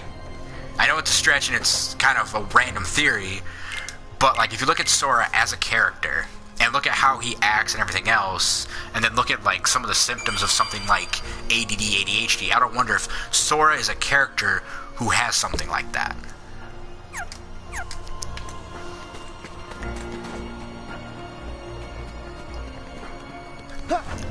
We'll see, but that's the thing though, because like, well, no, I get that. I mean, but that kind of ties into that because maybe he had a hard time focusing in school. But then also, like, you look at him, he's got that attitude where it's like he's very hyperactive, but yet he's still like his focus is there, but he gets distracted or something's. I meant to write down some of the symptoms to kind of. I meant to write down the symptoms, and I don't feel like pulling them up on my phone. Well, yeah, until Nomura's like, hey, this. I mean, it's not really important, and it doesn't really matter. But like, personally, I was just looking at it. I'm like, just his mannerisms and the way he acts and how he is. Oh no, Chris disappeared. Chris, come back. Actually, I don't know if I'm able to add him back in. Let me see. Y'all can see me, right? Yeah, you can. Oh, you can't see the screen.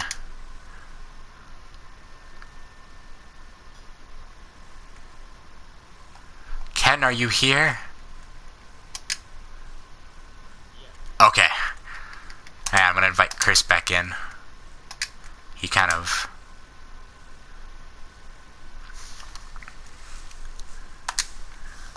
Back to the game.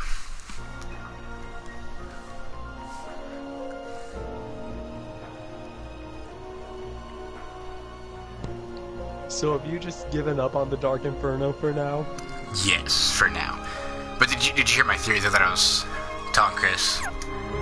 That like Sora possibly may be like as a character, yeah, or something like that. It doesn't matter to me if he is. Oh yeah, it doesn't matter. I was just looking at it 'cause I was sitting there at work and I was bored because I wasn't doing anything, and I thought about it. I'm like, what's a very far-fetched theory that's plausible, but it's not important to the game, but could potentially explain some of the stuff with a certain character? And it hit me. I'm like, the way Sora acts. What if he has like ADD or something? You know, I was just trying to come up with something far-fetched. Yeah. While at the same time... Well, that too. Ah, cool, Orichalcum Plus.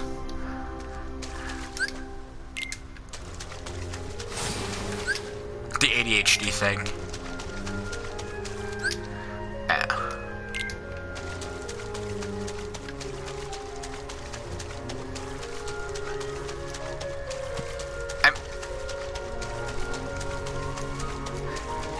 I mean, like Ken said, it doesn't really matter, and I agree.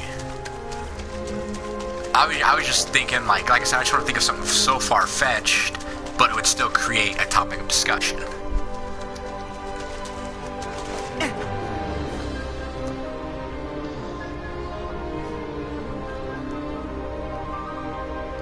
Well, yeah.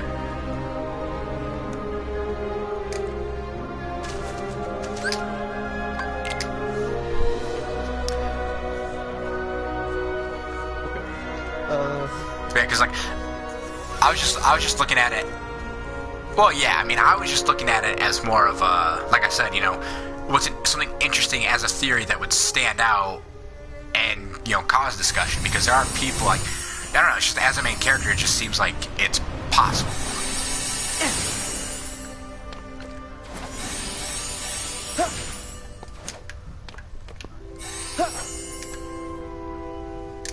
Well, that too, yeah. And I mean, like, you know, and of course, like, you know, Ken said, it doesn't matter. But, on top of that, I don't know, it's just, like I said, it just kind of stuck out, because I thought about that. What's going on?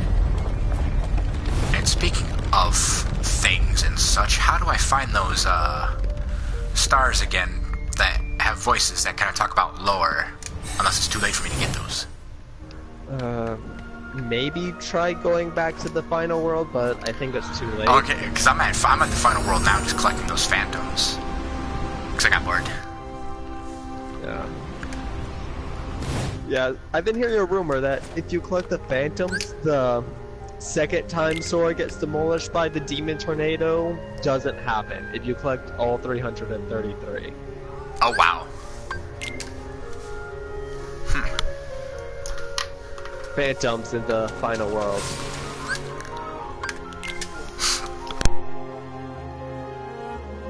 You know, the... Hello? I'm sorry. Oh no. I got thirsty. The thing that normal people don't have time for.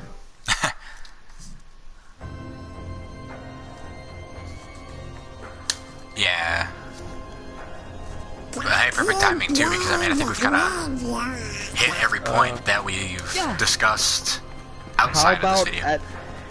At the end credit scene where Ventus reunites with his Chirithy, and Aqua and Terra are just like, oh yeah, awesome.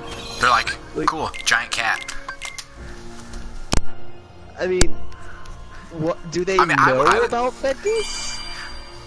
See, I didn't think about that. Like, that's a good question, because like, how would they know? They wouldn't know actually, but that is interesting. They're not surprised whatsoever. But then again, at this point though in the series, you wouldn't be surprised. Yeah, I mean, yeah, at this point in the series, you see something like, oh, okay, that happened. But at the same time, I see where you're coming from. Like, that'd be even if you knew what was going on, you'd be like, what are you? How'd you get here? And yeah.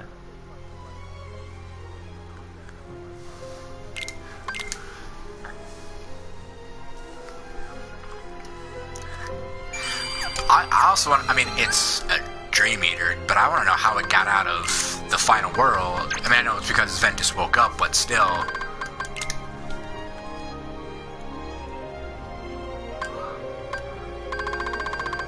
They just kind of waited for Ben to remember him. Yeah, well, yeah, basically.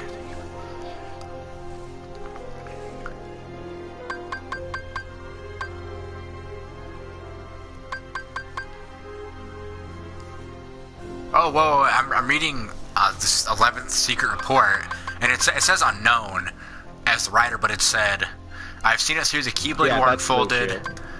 But, I mean, I know it says unknown, but it's like, it seems someone pulled the old switcheroo. One of the 5 is an imposter. Someone the master did. Oh, no, that's, wait, they represent a virus in the program he so carefully wrote.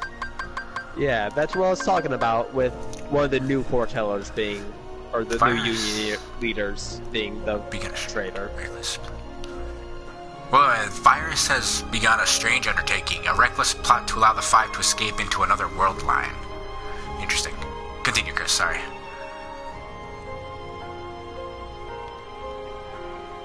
Chris?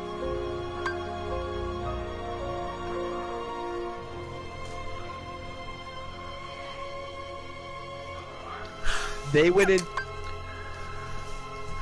into the realm of sleep. And they kind of manipulated everyone's mind. Oh yeah, well they did, but it does say here, peace is but a dream, in the absence of us and our master. But in Union Cross, they were talking about how, like, technically all the worlds that you go through, I think up until a certain point, is done within a book. The worlds don't exist yet. They're just doing it through a book to see how it'll play out or something like that. And then the actual world stuff will come to exist later on, like, after so much time. Yeah, Ephraim figures that out. That I don't know. Yes, that is. Yes.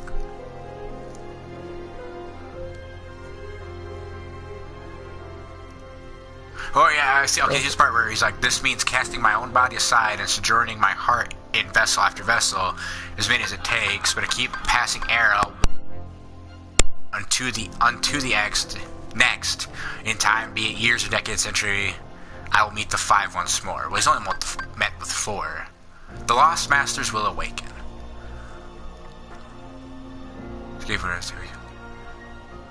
Oh, okay, so Xehanort was a scapegoat. Yeah. Interesting.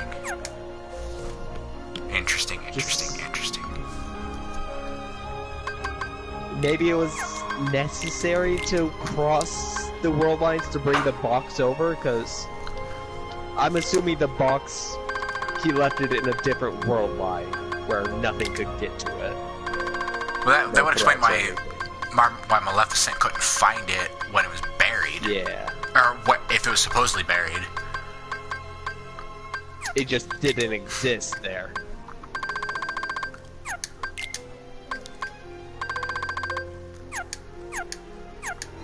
Oh, God. I don't think so. But at the end, if you watch the end credits scene, though, she is watching as the Masters and Lucio meet up and talk. And Lucio has the box, and she just walks away. She doesn't, like, try to go... I mean, she's outnumbered, but she doesn't try to go get it. Pete looks surprised, and she just kind of gives that look of, like, I found it, and then walks away. Not like, okay, it was found, goodbye. It was more of, I found the box, next step, obtaining the box. Yeah. Lucio already knew where it was. He didn't need her. Oh, yeah. Then we'll have to go and save her again. Probably will. She'll probably become pivotal in saving Sora. Somehow. I mean, because she can get into the realm of darkness, no problem. Whereas everyone else, they gotta do something special. Well, yeah, but they still had to do something special with that. They got the power of waking. They can go there now. Fair.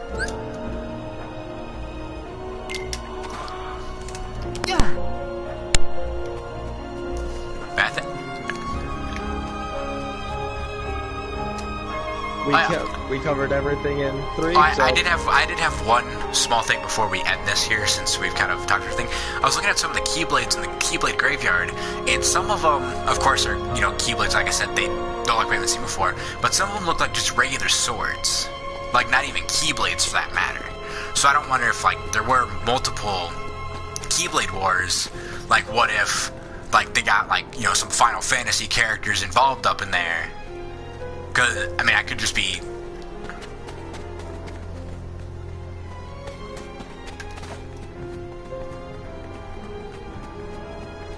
Ah, okay. Yeah. Okay, then maybe that's what I'm seeing. This one flat out becomes a broadsword. True, but I mean, that could be just what I'm saying. It's just that kind of stuck out to me, and I'm like, why are there regular swords here if they're just Keyblade wielders?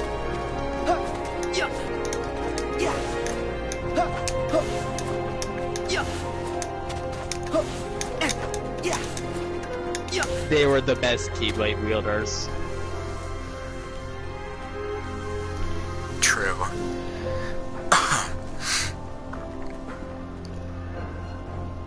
But I think we've kind of hit like every pivotal point in question we had. Okay, so on to theorizing. But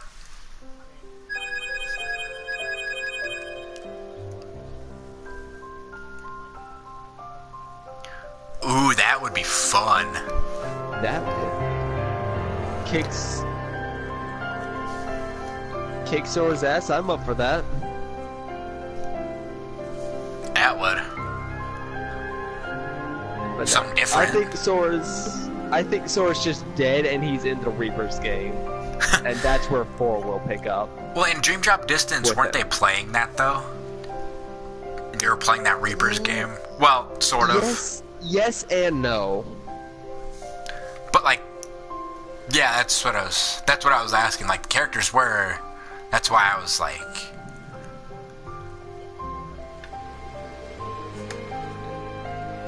Even the characters weren't. It was pretty much the angel, the blonde-haired prick child. He was an angel. He pretty much imagined what they were, made replicas of them, and then put them in a false Reaper game because he had become friends with them. And he didn't want to let them go.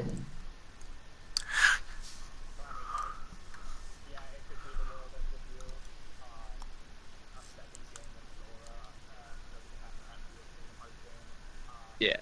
This time he's meeting the real Neku. Come on, fellas!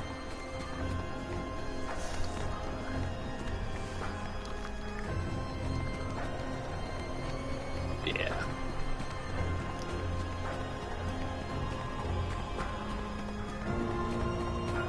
$13 versus, yeah.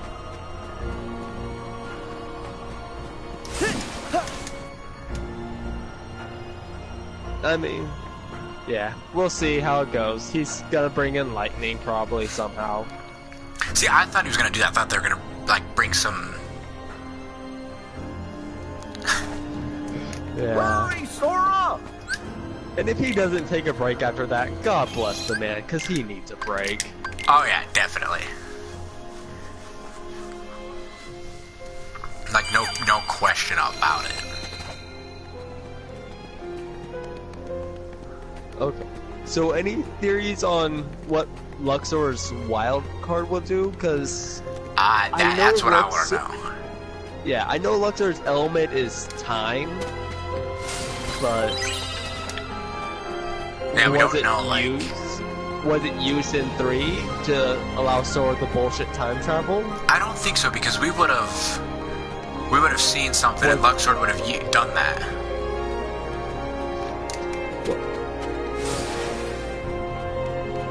For the last one he did against Xehanort and the Beam. But that would have come into play. That was special because you got to see Sora dead and floating in the continue screen without a continue. But we did bring him back. it is a possibility, but I feel like we would have seen the cart though.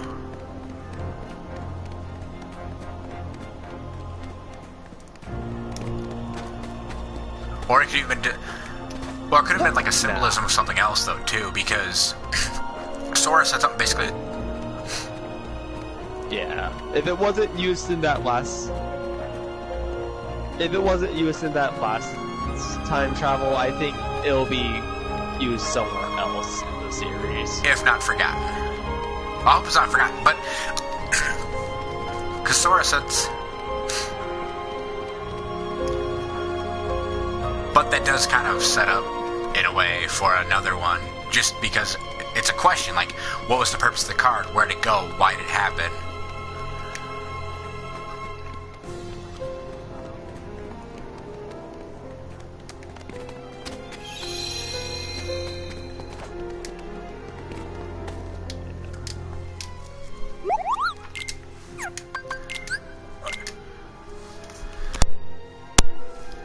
But it would be nice to know. But also but like, I just thought maybe it was like, I get that he can write the last part in different segments, but to have it so close to the end, I feel it hard for him to forget that.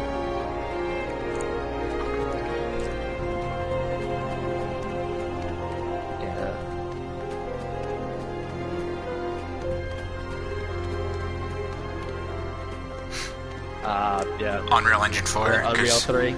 Yeah, because then, because they had to.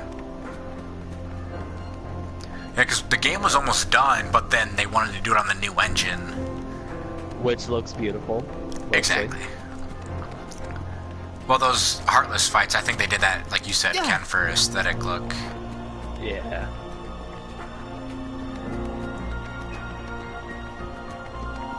Okay. Oh yeah, I figured we'd do that. We could end it on that note. I love the new spaceship travel thing between worlds. Much bigger fan of the gummy ship now. Not so big of a fan of the floaty combat. I want more gravity pulling me towards the ground.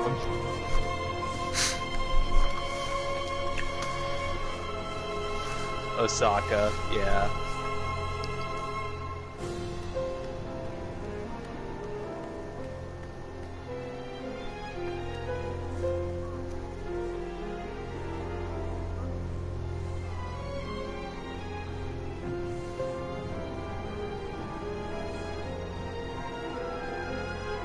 Yeah.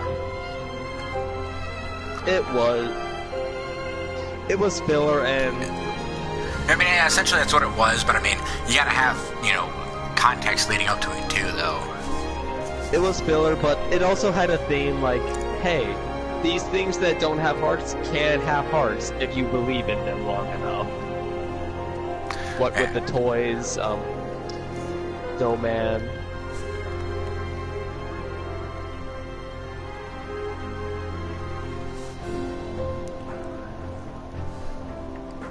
Yes.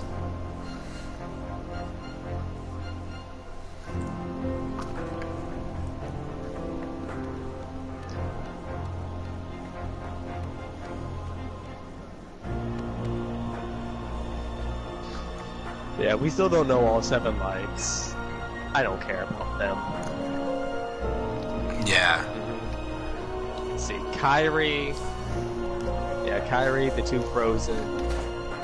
Tangled. Pooh, maybe? I'd be okay with Pooh.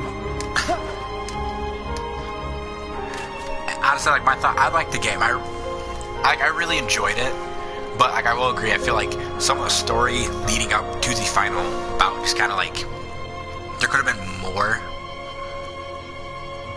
But overall, it was a pretty solid game. I won't lie. I will admit, I love the things they did with the Disney when they didn't follow the movie script. Exactly. Well, I mean, they had the basis of the script there, but yeah, I agree, they didn't follow, well, they followed Pirates fairly close. Near the end, anyway. Frozen. Yeah, Frozen was to the T. Frozen was to the T.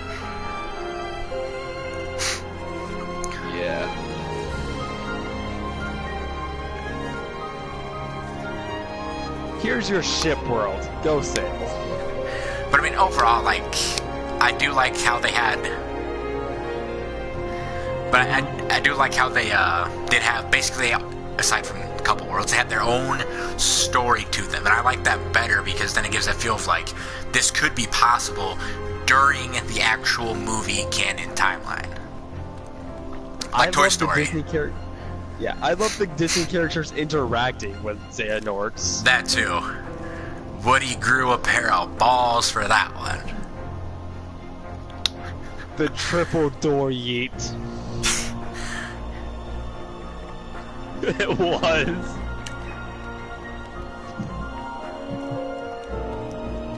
It was wonderful. It's just like that. I really like that one.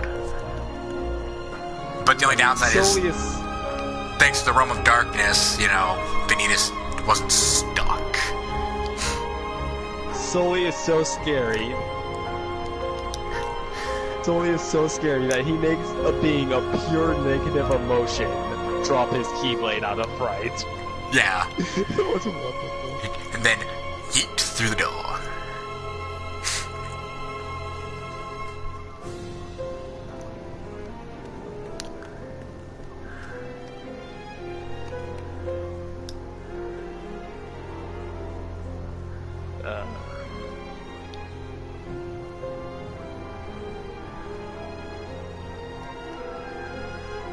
You mean like level 2? They just gave. They gave way too many abilities right off the bat. Options. Yeah. Yeah. Especially like right off the bat.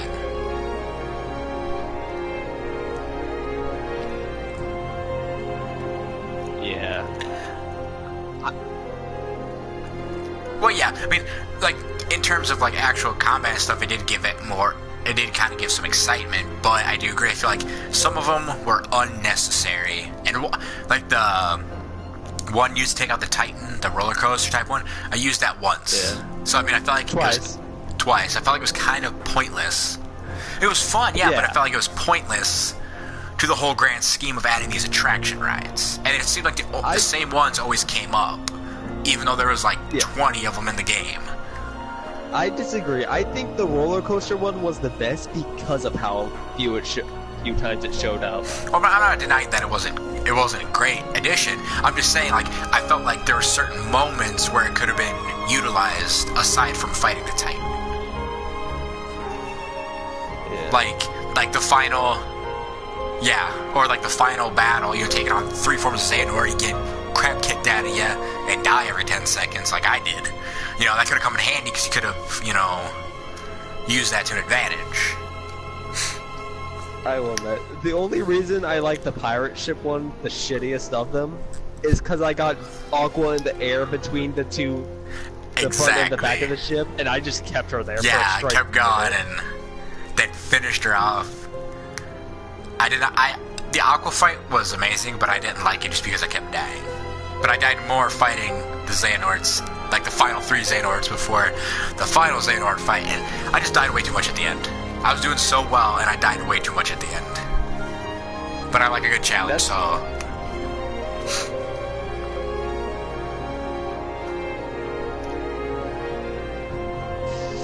Kyrie's I mean, we kind of did touch on that. Yeah, Kyrie's training, because that'll give more character to her. And then, of course, what happened to Sora.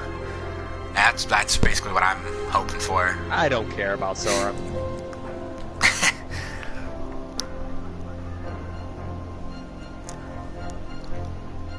That? And then Sora came to save the day. Yeah.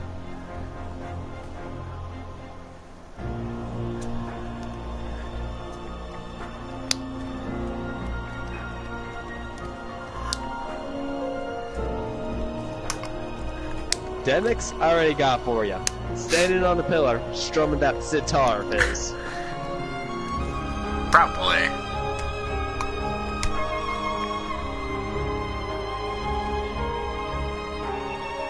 Yeah, that'd be kind of fun.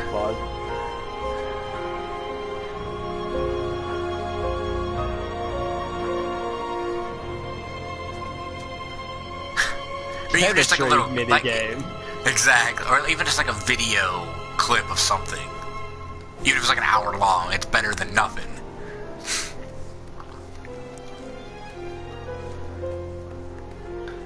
Yeah, more. Yeah. Give us Dog Street back. Basically, I want to be more. exploring Destiny Islands again. I like That would the be fun, too. aesthetic of that place. But see, my thing is, how would they incorporate that? Because once you beat the game, you're kind of you'd have to like hopefully you wouldn't have to, but you'd have to kind of like restart everything to kind of get into that. Unless it's kind of like a side story type thing. They were there multiple times. Have Sora go say hi to his old friends, not his parents. We don't need his parents. True. I was gonna Yeah, say that. I was she gonna can- save that for like dead last, She like can stand there final for question. eternity, as long as I'm concerned.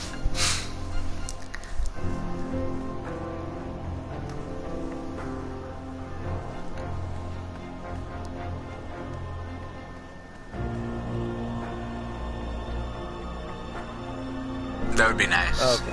That's Maybe good. even some- That's good. Possibly even some like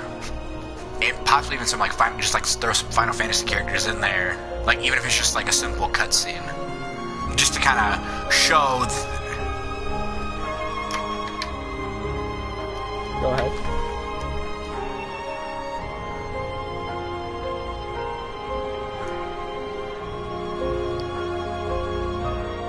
True. Maybe they cut that from the final game because they wanted to save it in case it didn't fit into the story. Okay, I'm blanking. Mysterious Tower? What's that? Yen Sid, right? Oh, okay, okay.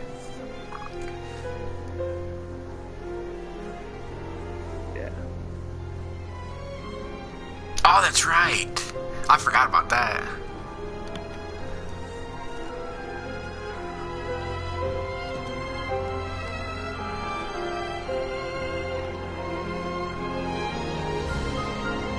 That'll be good.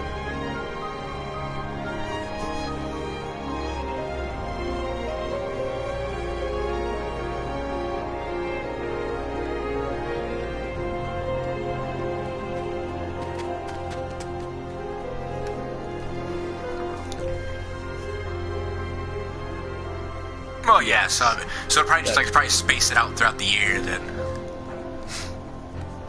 Probably. Well, yeah, but Yeah. probably like the only time I'll just be like straight up buy DLC, because normally I'll wait and see how it is, but then probably the only game where I was like straight up buy DLC right off the bat if I didn't get a season pass. That's just I me. mean, I'll buy Twilight Town if I need to pay for it. I want my Dog Street.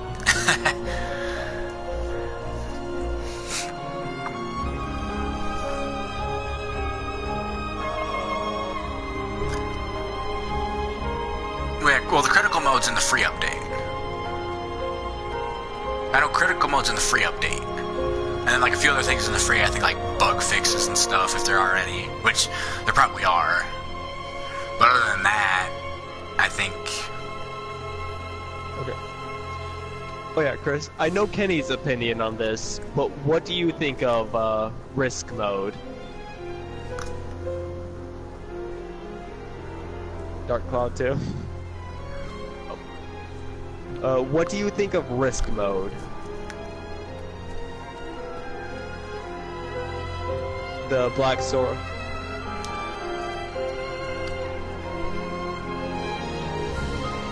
Yes. Same here.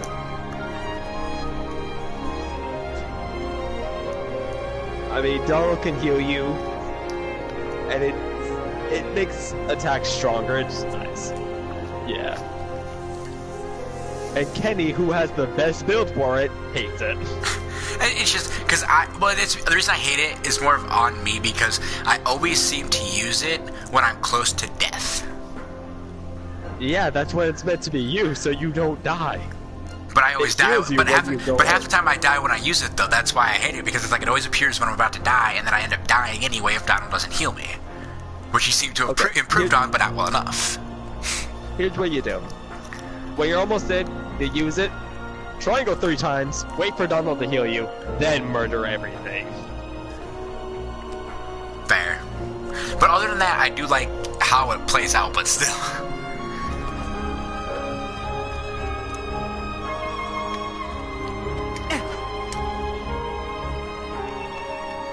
Yeah.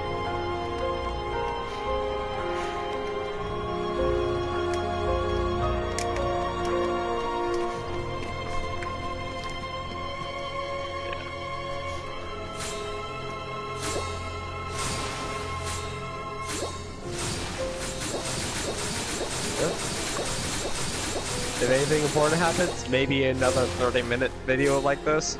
Oh yeah, definitely. Definitely. Definitely. Catch you guys later. Catch you later, Ken. Thank you for joining. Well, thank you both. So, Chris. I'm gonna do my sign off. Thank you both for joining me. Chris. Go eat dinner, Chris. See you, man. So, thank you both for joining. I'll catch you guys later. To the people watching, if you have any thoughts and opinions, be sure to put them down in the comments. With that said, thank you all so much for watching. Please hit that like button. If you wish to see anything else that I do, whether it's with friends or by myself, be sure to hit that subscribe button to get that notification, and I will see you guys around. Later.